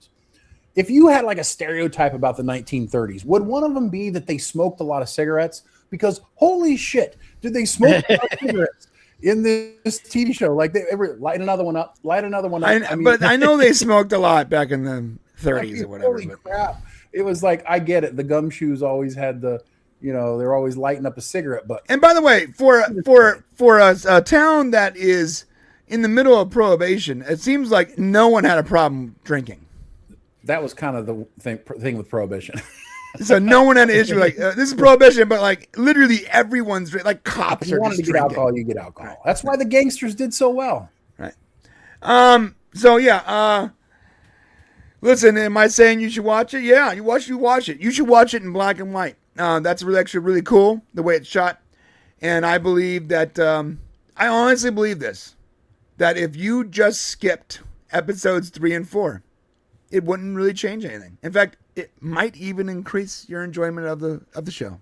That's a good point. Because there's not much in there that matters. Okay, little bit of backstory, but not the stuff I want. I still am mad that Robbie Robinson is one of the coolest characters in the show, and we got like nothing. Yeah, and they spent so much time on him. He doesn't shine till the end. Yeah, they spent so much time on this character that we didn't get much for, and yeah, he shines at the end. Again, Lamorne, his his mimicking of classic Nicolas Cage was awesome. And it's a spoiler, so I'm not gonna say what happens, but there's a moment where he has to do Nicolas Cage, and it's very. That's the moment he shines. It's just it's so good. It's so good. Anyways. Go watch it, guys. Go watch it. Go watch it. If you haven't watched it, come back here. Tell us if we were wrong or right. And I think a lot of people are going to have strong opinions about this regardless, Oh, it's got a 91 Rotten Tomatoes score on critics and fans. Yeah, so we're clearly in the minority here. Look, if you're hating on us right now, we get it. But let me ask you this question. Did we say anything that was wrong? Right. Did we say anything that was wrong? Name one thing. All right. I'm going to wrap this up. Let us know what you guys think in the comment section and in the chat. Other than perhaps it does look like, if you look at Spider-Man 3601, I do recall perhaps the very first season of shows did get dropped all at once on Prime. Maybe. I don't remember that. But follow-on seasons for sure, because I watched Fallout and I had to wait each week. Yeah, I had to wait each week. So I'm not sure. Maybe the first season got dropped. Maybe the first season does. Yeah, maybe you're right. Maybe that's their thing, is to get you hooked, and then who knows? Yeah, the Spider-Man, you might be right, bro.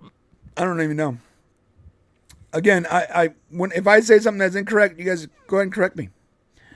That's it. That's the one thing you can get us on. Everything else though is right. We might be wrong about that. Kenneth the Rogue for 31 months, not just on this channel, but on all of our channels. He is the legendary super producer himself.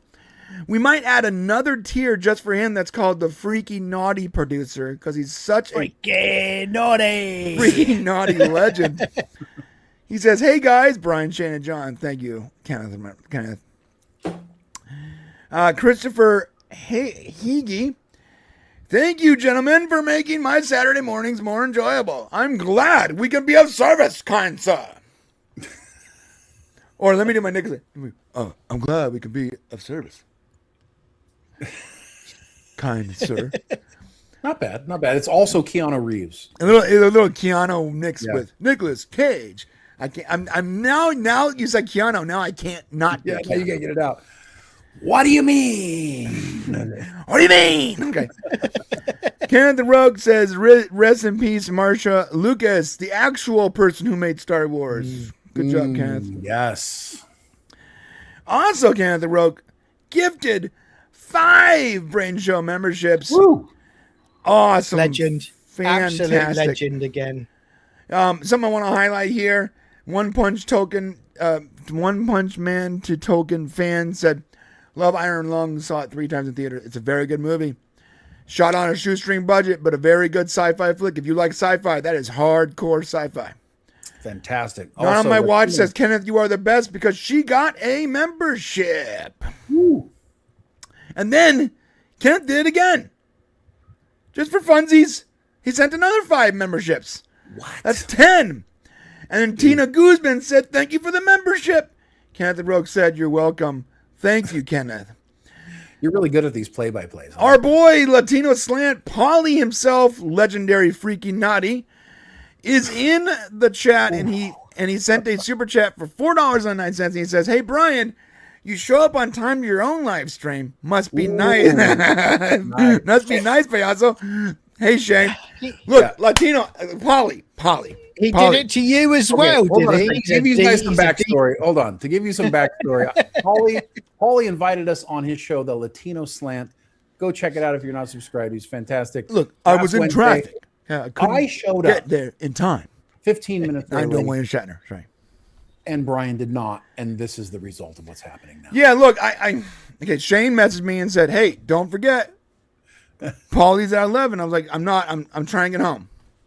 And True story. Because YouTube, be real with you guys, because YouTube doesn't pay anything, because it pays very little of our bills, I have to work multiple day jobs. So in order for me to do all the channel stuff we do on podcast and here and other things we do, in order for me to put all that work in every day, I have to do all these day jobs, and they suck. Bro, it's hard. Bro, you should consider grifting. Listen, your message isn't right. Align yourself with the money-making aspect. You know what? Charlie Kirk was killed by the Jews, and look, I mean, like, because we're not making enough on YouTube to like pay bills in expensive Southern California, which Paulie knows exactly what I'm talking about because he's from here. That's right. So I have to do day jobs, and I was desperately trying to get, and all my day jobs, because I also have children, and my wife works full-time for the school, I have to make sure my schedule is also flexible in order to work on YouTube, make enough money. So I was really trying to get back in time.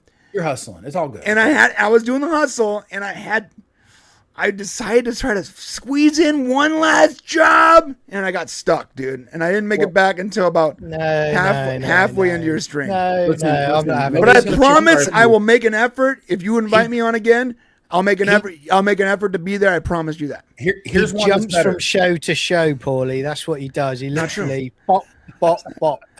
Not true. There's been some weeks where I've been on multiple shows. I try to make it a point to go on shows, even they're smaller. Hey, listen, haven't you watched enough of what's happened with Christy Meyer? You don't defend yourself, bro. Okay, just I'm not defending myself. I'm just telling you why I wasn't there, Paulie. Let me Okay. tell you how we fix this. Let me tell you how we I was fix in this. traffic because I'm poor. Okay. Let me tell you how we fix this. I live in a ditch. Listen, Paulie's going to be on our show 2 Saturdays from now. Yeah. So listen, you'll have an opportunity to stream with him. It'd be fantastic. So make sure you guys come back every week.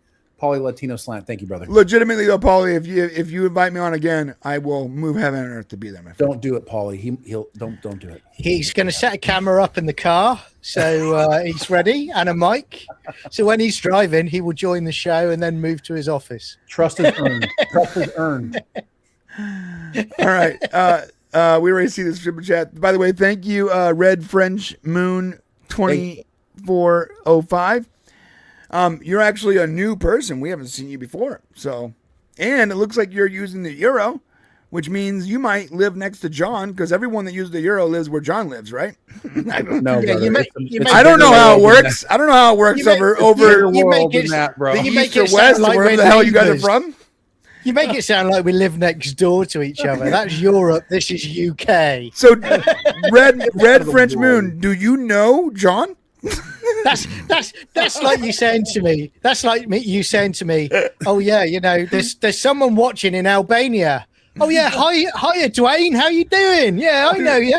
Dude, What are you doing next week? The funniest thing, so as a uncultured American, I remember we were doing a stream, this is like 3 years ago, and some guy sent us like 10,000 kronos or something like that, or kronos, or some sec, or some kind of currency that has like I a think it was one. a Swedish kroner. I think it was a Swedish. It was like it's like has a 1 to 1,000 ratio or whatever, and we're like, oh my god, did we just get $10,000? I was like, what is this? How do you even give that much on YouTube? God, Americans are so dumb. And then I'm like in the middle of the stream, I'm like looking up like, what is this currency?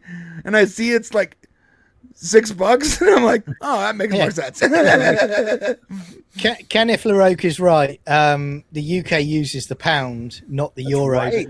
But then that will explain why I haven't been able to buy any food for quite some while. You're because I'm right. Using the See, euro in the UK. uncultured American swine. You got to be part of the European Union. As they say on Twitter/X, like the minute I see that that someone's not from here, but they're commenting on our politics, I'm like, be gone now. Be gone. Off with yourself. Off with yourself. No interest. Back across the pond. Look, not that I don't care about other people. That's not the case. There's so much going on here in my own life that I don't got time to figure out what your currency means. I'm just gonna be honest with you. At least you're being honest, bro. Yeah, I'm gonna be honest with you. I'm not gonna bull crap and act like I actually know how your politics, your society works. I hope you're fine and you're healthy, and that's as far as my interest goes in what you're doing. Authenticity, bro. Like we said, the new currency. Listen, if you're authentically don't give a shit, then just be that way. Okay. Good. Speaking of which, just a quick little side note here. If you do want to support us, head on over to mixtees.com, which is our merch site. It's one of our many day jobs, and buy something really cool. You can get 10% off by using the coupon code BRANE. You can buy anything you want there, and it all benefits us in some way. But if you really want to show extra fan service, go to our limited store in the YouTube exclusive section and buy something here just to show how awesome you are. And yesterday, someone did finally buy What? my 1776 American flag hat. So we've now had 2 sales of that hat. And let me tell you something. I have 2 of these hats. I love them. I hope that it catches on, the 1776 hat. Yeah, and the clock is dope. We have some cool stuff here, man. Have you seen this? Yeah, the Stargate clock is one of my favorite things. Look at John salivating. Sorry, I gotta put this. Look at this Stargate clock. Shane that is sexual. That's sexual chocolate right there. That Shane is. came to me and he's like, "Bro, can we have something in our store that's not just T-shirts or mouse pads?" Yeah. And I'm like, "Yeah, let me look into it." And I found this company that does like clock faces. And I'm you like, know what? I jokingly said, "What about clocks?" And Shane's excitedly said, "Amazing idea! Let's do clocks." I'm like, "I'm kidding. What are we gonna do clocks for?" And that's when Shane goes, "The Stargate." in a clock. And my brain broke. I was like, oh my God. Yes. Do you know what you're working on? They didn't know this, but you're working on a special limited edition one where when it gets to a certain time, Walter goes, Chevron locked any time of the night. Oh my God, I can do that. That's actually a good idea. You could. That's actually really cool. Yeah. My favorite section is something that I put a lot of effort into was the severance section, and no one bought a single product from here other than the clock. That's the one thing anyone's ever bought from this section. Yeah, I like it. I love that section.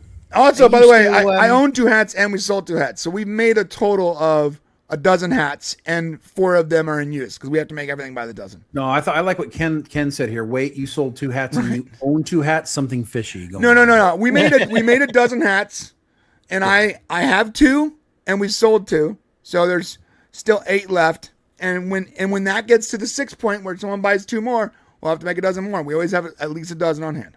Thank you, Mom and Dad, for those 2 purchases. We appreciate it. How are you getting on with the Freaky Naughty brand, by the way, mate?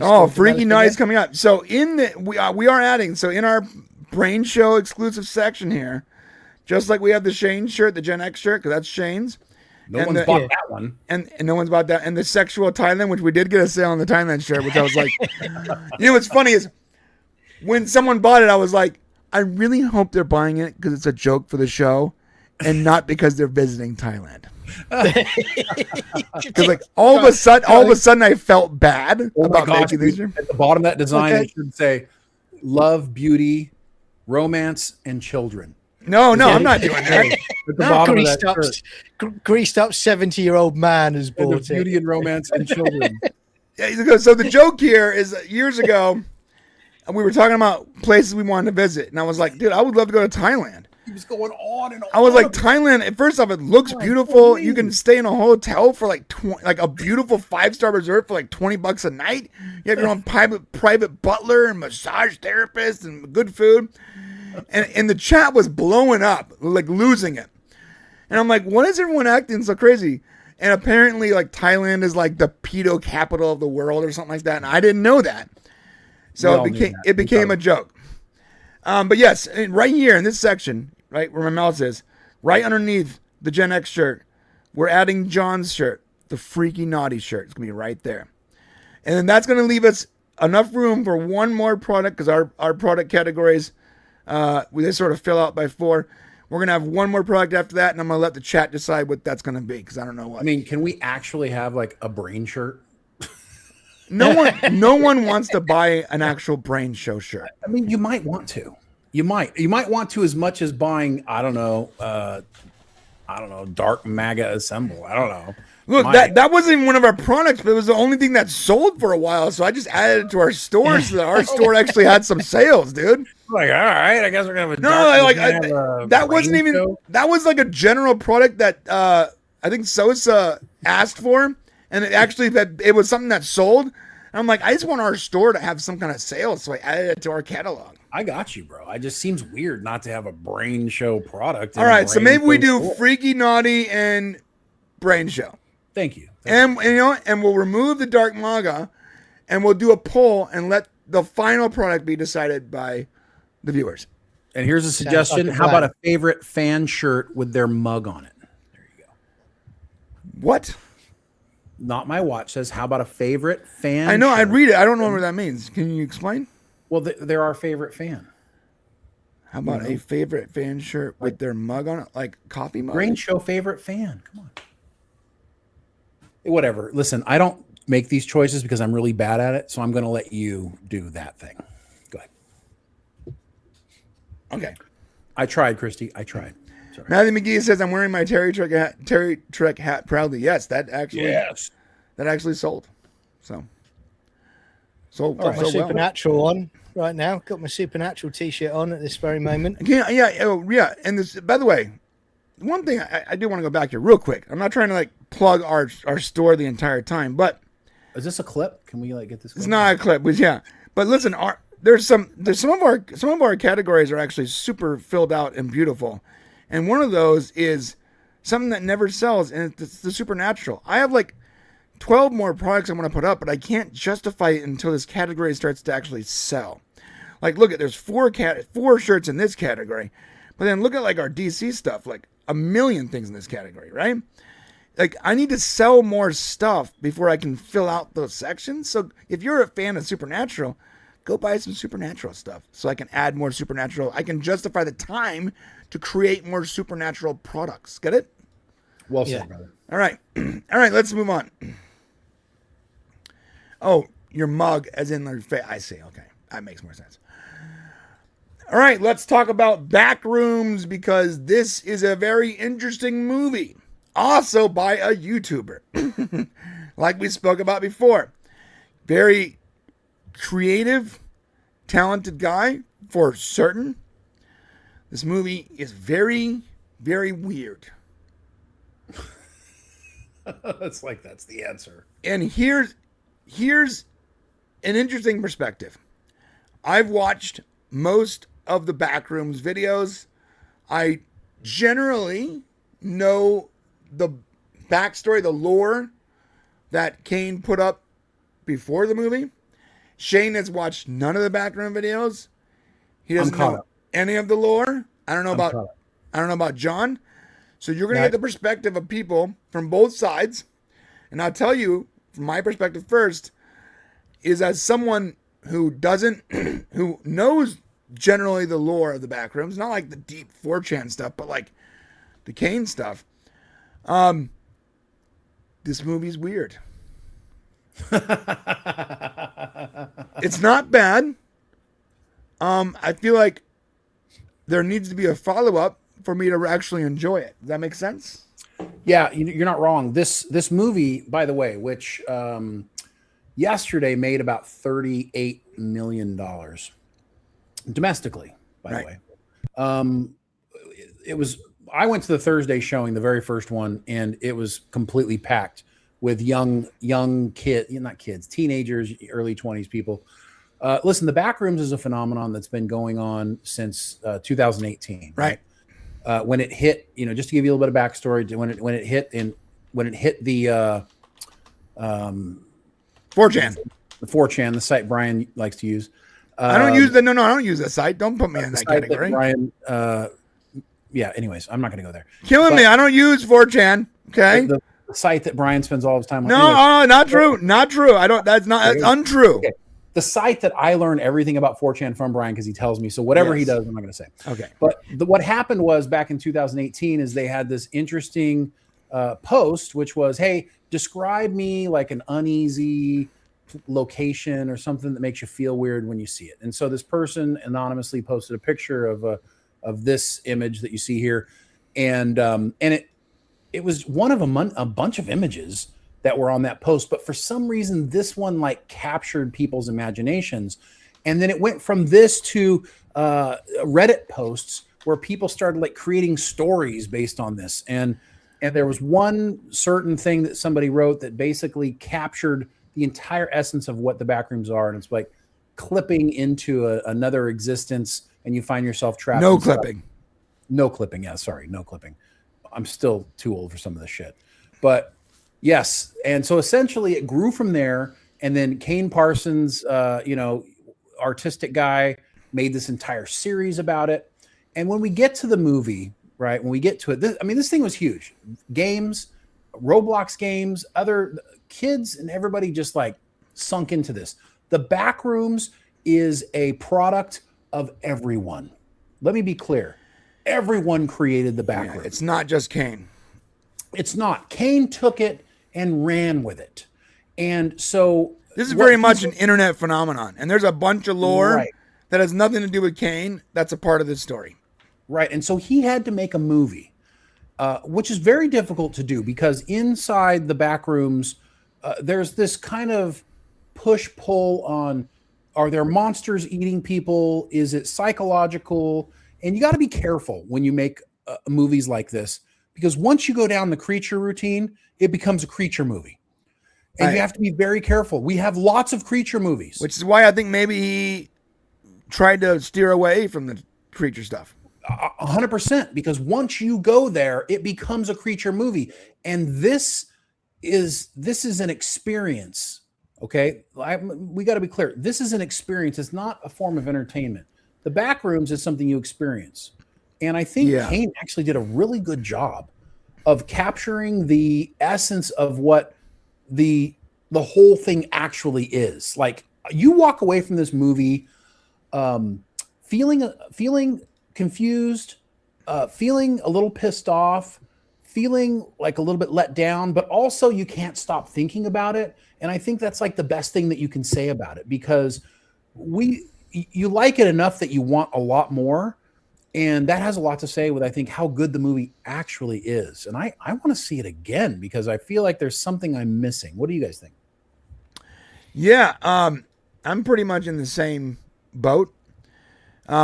It's very interesting because, like, this original post, it's actually, like, this was the original post. Found the Backrooms. I found history today, Annans. Annans is like anonymous. That's what they call themselves, unfortunately. Be me, get hired as a janitor. So, like, the very first post, they started to actually write a story. Place is an office looking like it was made around the 90s. Company's budget couldn't afford to fix anything, so the building was filled with stains and cracks. Just a disgusting ass place in general. Begin to see similarities in the original Backrooms image. Carpet looked similar, the wallpaper patterns, etc. Eventually, midway through the shift, I get to one of these other areas in the office. It's the original Backrooms image.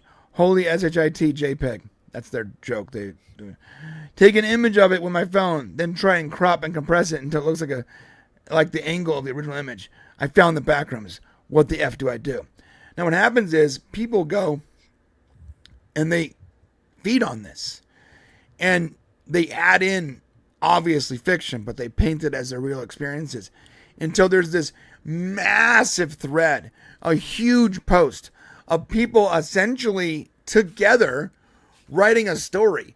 And the stuff that is the most compelling, the most interesting, because how Reddit and 4chan works, gets bumped up to the top until that's the best part of the story. And the stuff that sucks is lost and downloaded to oblivion.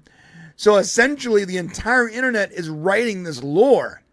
Yes. And that's what makes this so impressive. It's impressive that Kane was able to take this and make an entire YouTube channel about it, and then get a movie deal and make this trippy movie.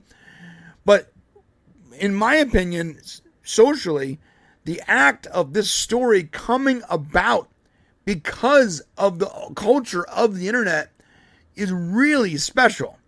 Oh, yeah. Now, when you watch the movie, it is an experience. I believe if you go into it as someone who already sort of knows a lot of the Backrooms lore, the approved Backrooms lore, you might be even more confused. Because I believe Kane was attempting... He changed it, yeah. ...to make this work more in a classical narrative. And that's very hard to do.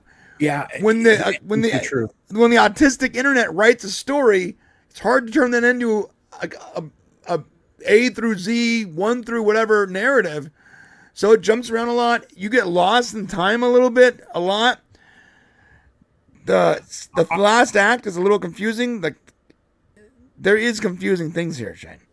I would argue that the movie couldn't have been made any other way and work, because as much as you want this to have more lore, you want it to make more sense, you want to feel more complete when you get to the end of it. If that is done, you put barriers around this thing. And I think for the very first movie, Kane had to do this. And he's kind of set the stage for what the lore might be able to flesh into. And now he can actually start to peel back the layers. But I think if it hadn't been done this way, that people would have been like, this isn't the Backrooms. And they wouldn't have bought into it. It has to feel like uncomfortably uncanny. Yeah, exactly. If it doesn't feel that way, if it just feels like this is the direct, like, A to Z, the story started with a company that was working on a new technology, and right. Like, that would be too straightforward. Yep. The Backrooms has to be uncanny, sort of trippy. Yet the story you get needs to be in a way that feels uncomfortable for it to actually match the Backrooms a lore and aesthetic. Yep. And I do like what Kane did. It's good. I like that they didn't focus immediately on the creatures, but there is a hint that they're there, because that's going to have to be part of the second movie if he gets a second movie, right? There has to be a danger being here. I mean, and I get that element. Like, there must be a danger, but I like the direction he's going with it, which is a little different than than how it's been originated, where it's almost like the breaking down of a memory brought into reality. Yeah. It's almost like when I can't say the guy's name, Chiwetel, whatever his name is. Jafar or whatever. Yeah. He, by the way, he's a very good actor. But when he no clips into the Backrooms, so basically the general story here is the guy owns like a failing furniture store, and it's connected to like this Backrooms no clip entrance, and it's sort of fun. It's sort of like bleeding into his reality. Anyways, when he goes into it, clearly like the new Backrooms lore is that the Backrooms is essentially copying parts of his mind and trauma, yes, and manifesting it in a way that is, you know what? Someone said this, like if you talk to a person that had never seen like an elephant or something. Well, do use the one from the movie. What was it? The dog one, right? Yeah. So it was, say it again. Describe a dog to somebody who's never seen a dog and ask them to draw it. Right. That's what the Backrooms is. It's like, so it's taking his memory, but it's creating it without context. Yeah. And that's what the Backrooms is filled with. That's why there's all this nostalgia and stuff in there, because it's part of their memory. And that's why when the girl, Renee, whatever her name is, when she shows up in the Backrooms, yeah, thank you. It's like a weird version of her neighborhood. And I like how they visualize that with like the pirate version of him, and how it's like a little trippy, and it's almost like AI didn't get the image right? It sort of feels like AI, but like it's not, the model isn't trained very well. Well, a copy of every time you make a copy, it gets worse quality. And so, photocopies, but that's not really how it works. No. So what they showed was, this is what's happening here. It's almost like over time in the Backrooms, the memory degrades. And so what happens is that whatever they were thinking in their mind starts worse and distorted, and then slowly degrades. And they actually show that in the preview when the levels drop and the things change. And that's, I think, what the Backrooms is going to end up being. And that's how it used to be on files too. Like back in the early days of the internet, and some now too. Like if you got a video that like it was fine when it was first uploaded, but it was compressed, then you downloaded that compressed version, then compressed that further when you uploaded. Yeah. Every time you compressed it, got a little bit worse and worse. Nowadays, that's not really how. Like there's no the photocopy analogy doesn't stick as well now as it does, because there's a lot of formats that are just lossless. But yes, I get the point of that. So it's like a copy of a copy of a copy. But I like to look at it almost like it's a AI model trying to create something with no context of what it's creating, almost like an undertrained model. Yeah. You know, that's a good representation for the way people look at it, especially you who deals with that so much. But I'll tell you, this movie is in trouble. So it's going to make a ton of money this weekend. It's going to make so much money. Oh yeah. But the problem is both of my teenage sons, I asked them independently without being around each other what they gave this movie 1 out of 10, and they both said 6.5, apart, which is weird. They don't agree on anything. And I thought it was interesting, because the reality is the people who absorb this content regularly, play the games, follow the stories, they wanted more than what was given here. But in order to get everybody on board, right, they had to basically tell the story for the first time. And so I think there's going to be a huge drop for this movie in the second weekend. It's going to be a huge, huge drop. And there's going to be a lot of questions of, is it successful? Is it not? Well, financially, it's going to be successful.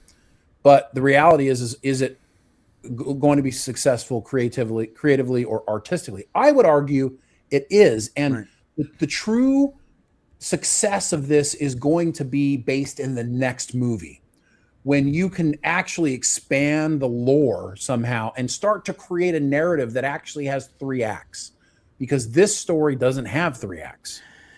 So no, and I would argue like and I agree with what you said, but if you wanted to make it more successful on its own without requiring a sequel, you could have done less of the inner trauma, the trauma Clark, trauma Mary stuff, and added more of the company and more of the lore about the creation of the Backrooms.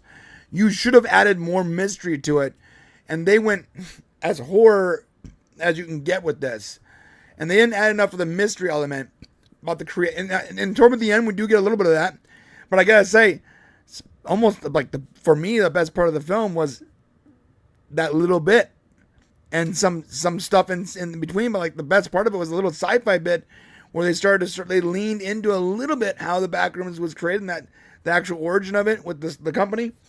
They should have had a lot more of that. Yeah, you're right. I mean, that's why I call it not a form of entertainment, but an experience. You're going to watch this movie to feel something, not necessarily learn something. And I believe if they're really smart about this, and they just don't listen to the drop the second week, don't get upset about the naysayers who say, it was meh. Go full into this. Let him make the next one. Peel out the lore. And if it's done right, then you put the 2 movies together and you're like, bam, it's going to be badass. Yeah. This could be like an actual franchise. Easily. But the studio needs to just let them do it. Let him do it. Let him do it his way. I'm worried they're not gonna, because I don't think this is not gonna be well received on its own. And there are some movies, guys, that need a sequel. Like in order for the movie to be good, there has to be a trilogy. You know? Yeah, you're right, man. And this is. I mean, I so appreciate that he made us feel the way we needed to feel to go into this universe. I mean, I don't think it works unless you do it this way, but there are consequences for not telling a 3-act story, and the consequences are the way they leave this one ended is like, really? I mean, you're kind of like, I was like, you leave me wanting more, but sometimes you can leave us wanting too much more. Right. And by the way, if you are considering watching this in Screen X, do not.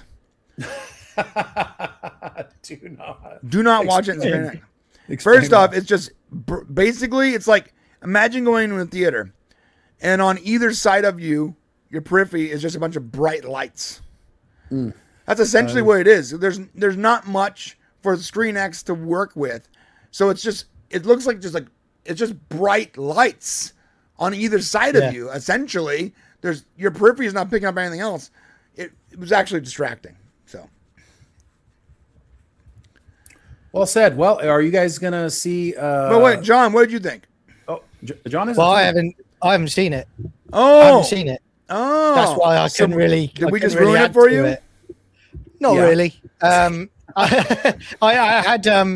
had a friend in the week, actually. She went with her son to it, and she's put a comment on Facebook today, Joe, and she said that she really enjoyed it and her son really enjoyed it as well.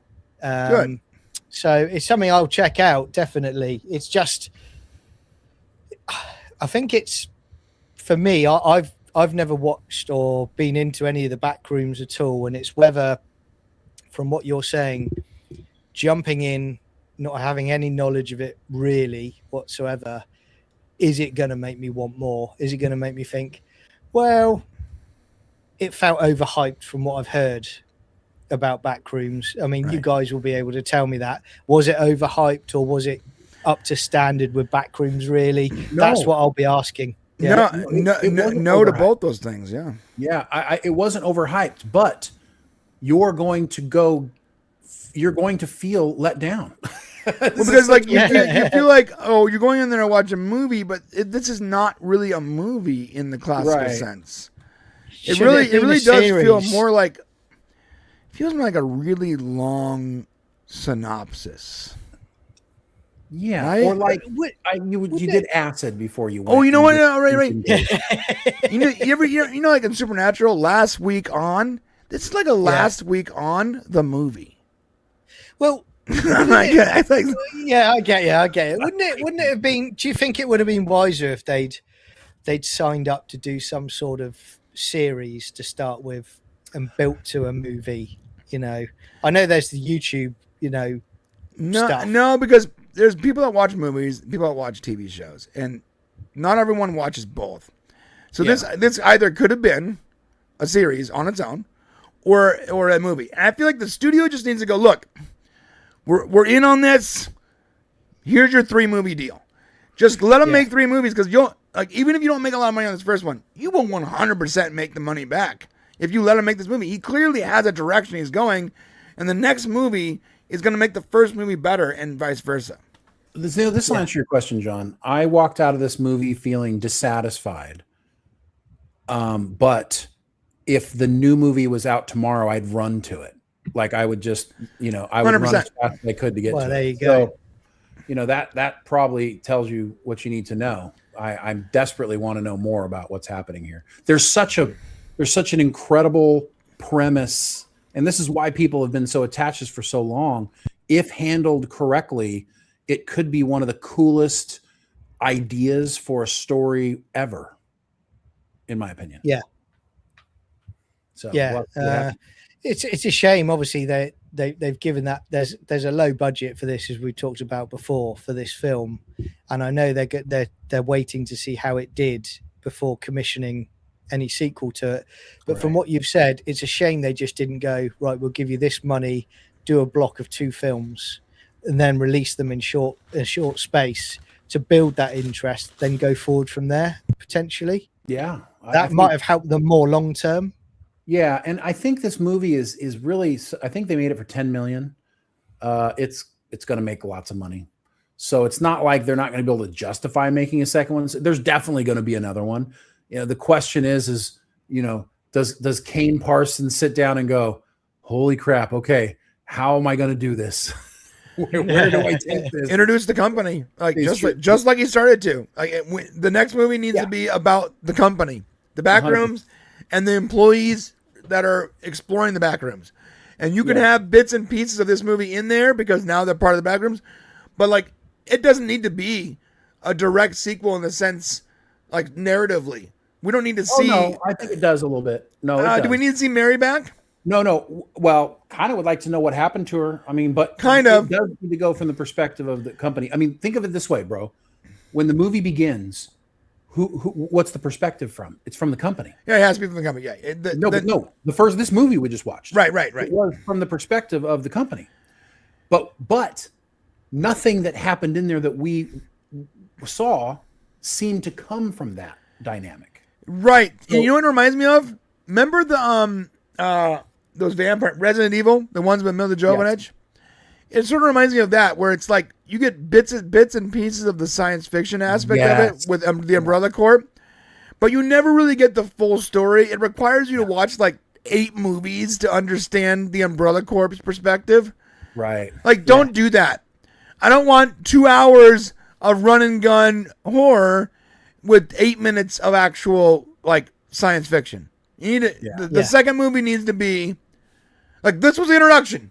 Now give us some meat. Now this is our appetizer. We want the entree, and the third movie is the dessert. Yeah, I mean, why? Okay, dude, think about it like this. It's an MRI company. Okay, the company that finds it accidentally is an MRI company. Why that choice?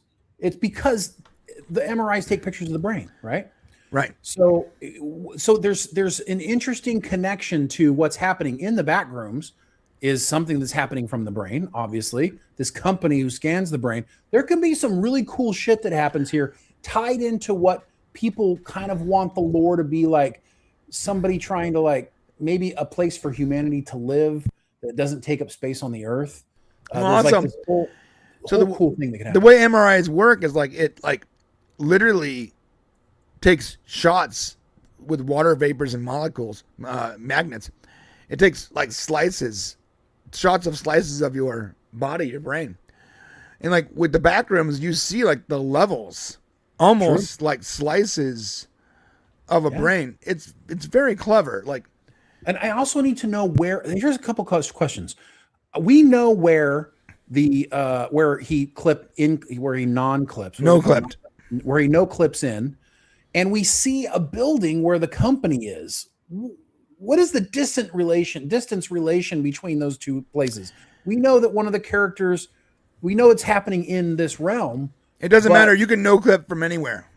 I get it, but to have like a context, it would be cool if that had been like in Maine or something, you know, or Washington, right? Because we know this store is in California. So it would have been very interesting to just know that and to be able to walk away going, wow, this connects. They're so close together, but yet so far apart. Now, it couldn't have worked that way because the guy watching the commercial, you wouldn't see a local commercial unless you were local. So we know it's local. Right. Right. That's true. So there's so many cool things here, which is why I would run to it. I would just say, if you guys are going to go watch it, don't expect to go see it if you're a big fan of Backrooms lore and think that you're going to get anything more than what you already know. Another thing too, like the Backrooms lore is so big and written by so many people that you know it's going to be hard. Not like everyone has like their own sort of version of it, and this is not going to probably be your version of it. So it's Kane Parsons' version. Right. One thing that was interesting was obviously the manifestations in there were coming from their minds, right? And we saw relatively sort of normal people with trauma, and they manifested like the worst possible stuff. Yeah. What if like a serial killer enters the Backrooms? Right. Like, no, you're 100% like someone right. who is legitimately crazy. I mean, that's why. Well, and that's what makes it interesting because Clark was a little bit borderline nuts. Yeah, but he wasn't totally nuts, right? But he wasn't clearly nuts. What happens if you put an insane person? Yeah, no, this is put a psychopath in there. What does the Backrooms generate then? And maybe that's a potential story path. Right. All right. Well, that's it. What did you guys think? Let us know in the comments in the chat. Have you watched it? Are you going to watch it? Did this turn you off? We're just trying to give you our honest to goodness thoughts without spoiling too much of it.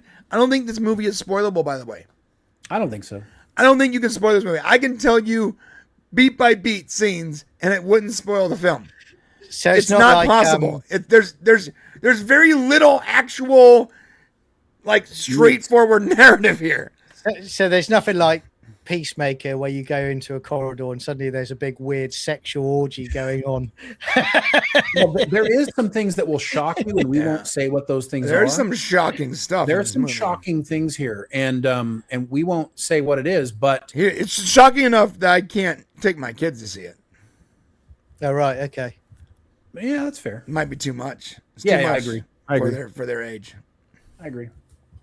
Because I was going to. That was the plan.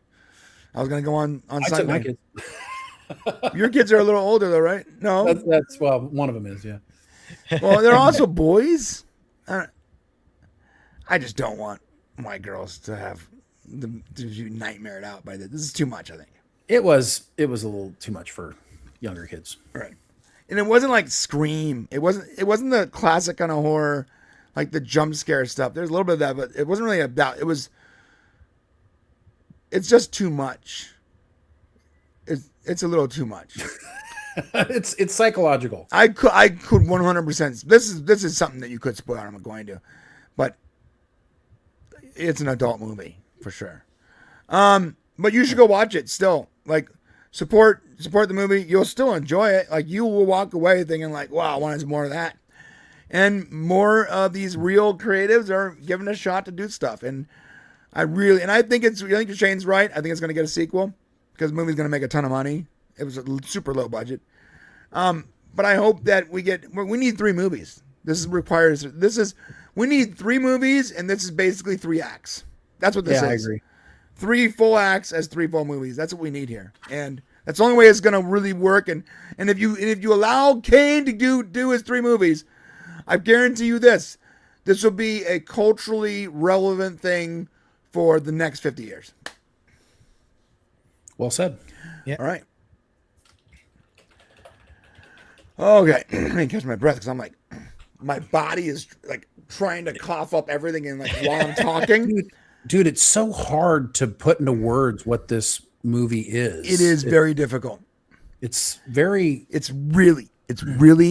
fucking weird. Like, guys, it's so weird. it's so fucking weird. I'm not cursing, but it's so fucking weird. It's weird as very fucking weird. I mean, it's because like you can't just say it's weird. Okay, when you say it's really fucking weird, that adds a little more explanation to this. It's really fucking weird. Fucking weird. Yeah. Weird AF. But in a good way, not in a bad way. It's in a good way weird. Yeah, it's good. It's good weird. Freaky weird. But it's I'm still thinking about weird. it, man. It's freaky weird. Freaky naughty weird. Yeah. And the found footage part was the most boring part to me. Oh, Do you know, so if we were walking through it, It's like maybe it's because I've watched so much of the actual Backrooms channel that I'm like, okay, all right. So if we were in there, then would we suddenly see us like as twisted BRANE Show podcasters in a freaky way, like in a room at some point, you know, doing a show? But I don't really know how it works, to be honest. I don't. Oh, you would. Yeah, I don't know. Based on this movie. No, see, that wasn't like it was. It's not entirely clear. The last scene is pretty clear. You're saying it's clear, but I'm not 100% sure. That's my theory. Yeah, but it's not. Well, I mean, what you see wouldn't that be true? Like the very last scene. Do you know what I'm talking about? Yeah, the yes. rocking chair. Yes. Okay. Maybe. I mean, okay. We won't. Yeah. Yeah, the best thing I can say is it's like an undertrained AI. Yo, you know what it's like? You know the Will Smith videos when they first started making video generation and he looks like a weird amalgamation of a human eating spaghetti? Yeah. It's like that. It's like AI before it was good enough to copy things correctly. Yeah. It's weird. 12 fingers. Right. Well, and like multiple eyes, like the redhead in this movie. Yeah. Is like, and the way she runs away, Shane. Yeah. Like there's probably something going on. It's weird. I feel like I'm watching like Alice in Wonderland or something weird. It's just weird. It's that kind of trippy stuff, is it? Yeah, it's trippy. Yeah. But in a cool way that makes you feel like you're pissed off because it wasn't good enough or whatever. It's like it's great. It's a movie should make you feel a bunch of things, and that's why it's good. There wasn't enough of it. Yeah, there wasn't enough of it. Yeah, exactly. All right.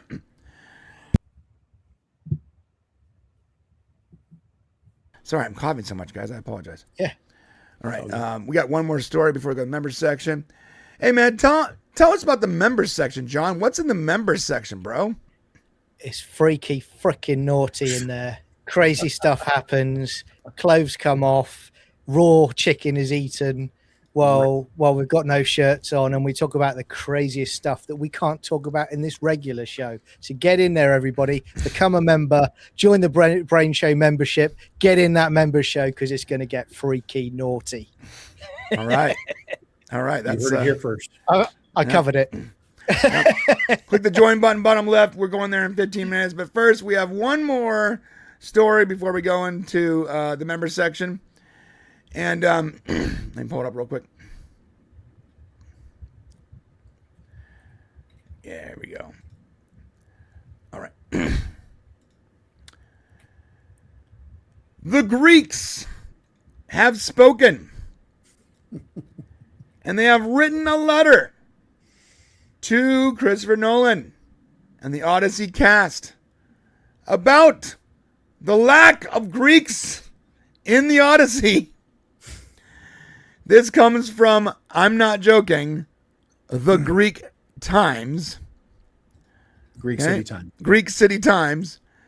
And this is a letter directly from the Greek. It says, to the cast and creative team of Christopher Nolan's The Odyssey, we write you as Greeks, not as fragments of antiquity, not as echoes from museum displays, not as characters sealed in marble, but as a living people whose story has never stopped being written. There they are, I guess. First, we wish you well. Cinema has always carried the power to reimagine ancient text and cross borders of language and time, to reintroduce old stories to new generations. I don't want to subscribe to you. Stop asking me. That's like the 5th time it's asked me to subscribe. Stop. I think they really want you to subscribe. We understand the ambition behind bringing it to the screen on a global scale, and we recognize the artistic tradition of reinterpretation that has surrounded these epics for centuries. But we also ask you to consider something that is often overlooked in modern retelling of Greek stories. Advertisement. That's not the answer. I mean, it's not, but like it literally, they put this advertisement in here, like it's their advertisement. So like they said that word, and then put an image of their advertisement. It says advertising 1. Then they actually, this is a bad article, guys. Come on. Well, it's a bad layout. It's not a bad article. Okay.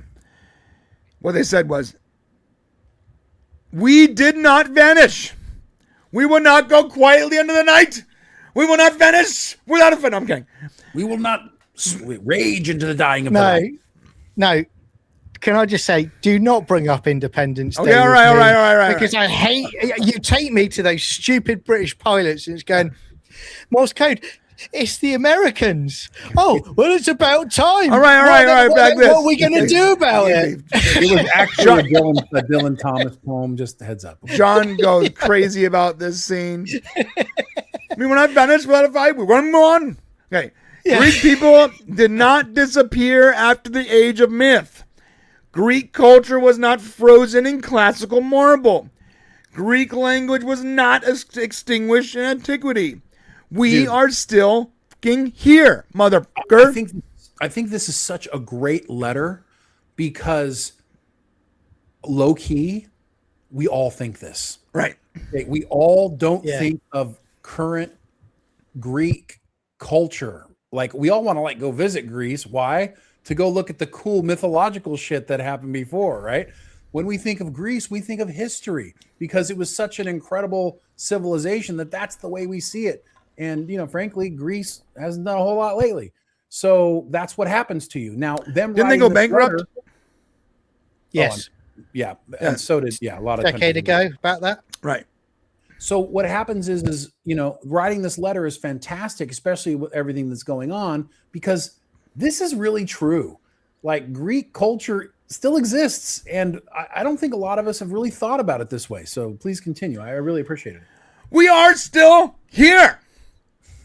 We are still here.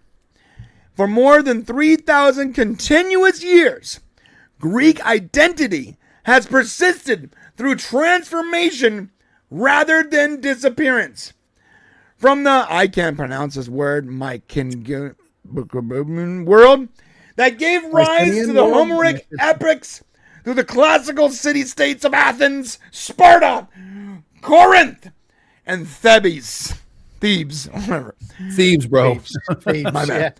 Yeah. Into the Hellenistic period that spread Greek language and thought across the Mediterranean under Alexander's successors through the Roman and Byzantine eras. Byzantine. God damn. Where Greek remained a dominant language of administration, philosophy, and theology. Into the Ottoman centuries, where identity was preserved through language, faith, and community, and finally into the modern Greek state that emerged through revolution and continues today within Europe and the wider world. At every stage, something essentially remained unbroken: language, memory, and cultural continuity. Greek is still spoken today, the oldest continuously surviving language in Europe, not reconstructed, not revived, but lived. That continuity matters when stories like the Odyssey are retold. Odysseus is not only a universal symbol of endurance, struggle, and homecoming. He is also part of a cultural inheritance that has been carried through every one of those historical layers, retold by the Byzantine scholars, preserved in manuscripts copied through the medieval world, studied during the Renaissance, and still taught, spoken, and interpreted in Greece today. This is why conversations about representation matter deeply to us. Now, before I go on, where do you think they're going with this, Shay? Oh, I know exactly where they're going. They're going. Y'all want to talk about representation? Y'all want to talk about representation? Y'all want to talk about representation?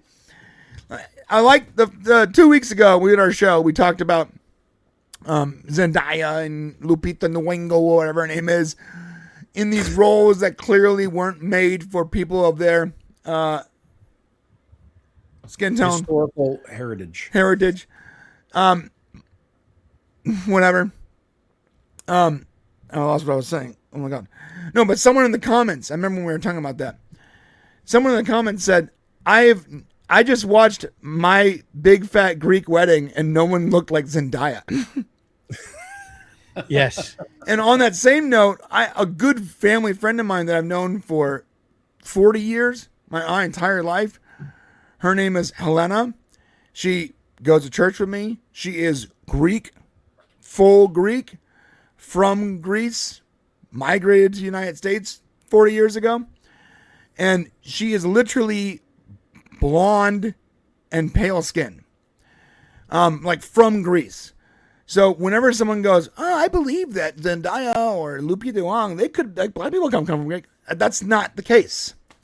So, and I don't want to ramp on that, but that's not the case. I'm sorry, but that person, and we don't want to go down this. That person that you saw doesn't represent all of what Greek people look like. Of course not. But the best comment was, I just saw My Big Fat Greek Wedding and no one looked like Zendaya. Was like awesomely hilarious. Okay, that also fits what your narrative was for that discussion. So it was funny because it's true. I've never seen a Greek person that looks like Zendaya. Some of the other people that are also Greek. Chris Angel is Greek. That guy isn't very light skinned. Chris Angel, the musician. The magician. Yeah. Yeah. Hank Azaria is also Greek. Hank Dave Azaria? Bautista is also Greek. Yeah, I feel like that's what Greek people look like. Yeah, for the most part, yeah. But I'm just saying there are, like, if you said Dave Bautista and Chris Angel are the same cultural whatever, I'd be like, yeah, that makes sense. They look alike. They have like similar features. Peter Andre. There's different. Anyway, I'm just saying if you know the background for one person, the way they look, okay, it's varied. All right. And they're not, the Greeks are not blonde haired, light skinned people. No, I'm not saying they all are. I'm just saying I've never seen any of them look like Lupita Nyong'o or Zendaya. They definitely don't look like Lupita. Just wait until how angry they're going to get when they see the film and there's about 15 Chinese in that movie. All right. So going on with this, it goes, what we're asking is something simpler and more human. And when Greek stories are retold on the global stage, Greek people are not rendered invisible within them. In recent years, the film industry has rightly placed increasing emphasis on representation, ensuring that cultures are acknowledged, voices are included, and lived experience is not erased in the process of storytelling. Indigenous stories increasingly involve indigenous voices. Cultural consultation is becoming more standard practice. Identity is treated as part of our artistic responsibility. We only ask that this awareness extend to Greek heritage as well. Guess what, guys? You ain't going to get it. Because that representation only matters to non-whites. Yeah. I'll just say it. Yeah. That's true. It's true.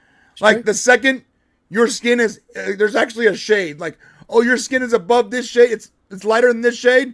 Your cultural experience, your representation doesn't matter. It's true. Yeah. It doesn't matter. You have to be below this shade for your representation and cultural and lived experiences to matter. Sorry, guys. That's the way it works now. Yep. And I blame you. I blame you guys. Not just the Greeks, but all the apologists that decided that cultural representation and increasing emphasis on heritage was more important than storytelling.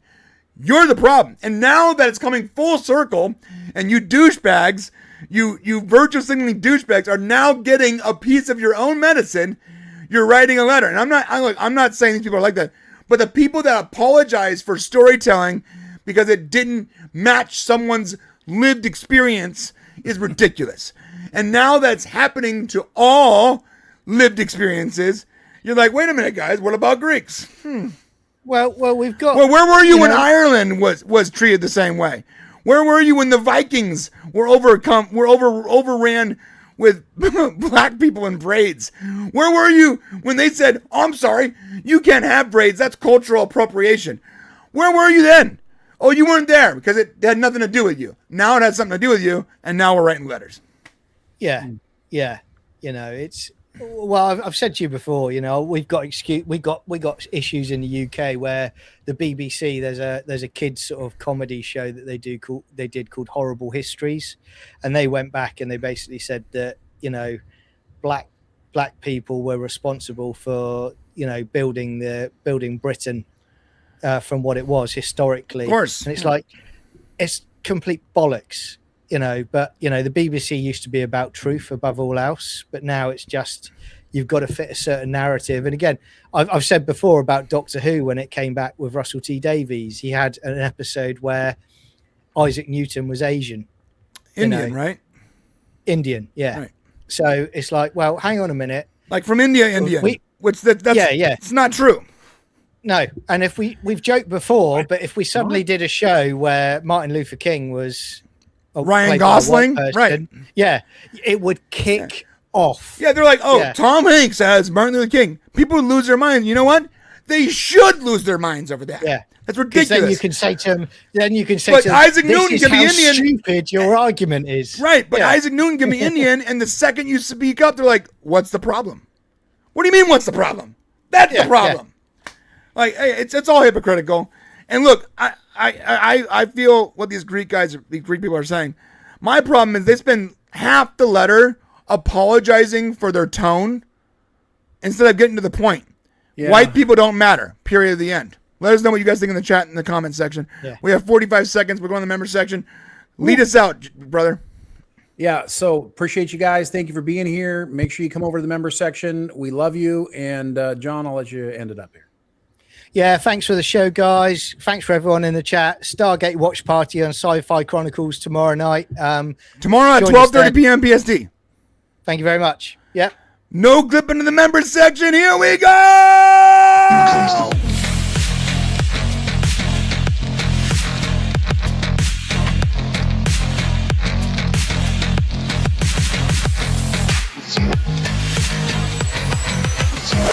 So we had about 10 more seconds there. We got to remember that next time. We stop it at 20 seconds, not 30 seconds. Because now we're just sitting here on a black screen for 5 seconds waiting for it to go. People can hear my voice, but they don't know we're going to the member section right now. Woohoo! Here we go. Member section away.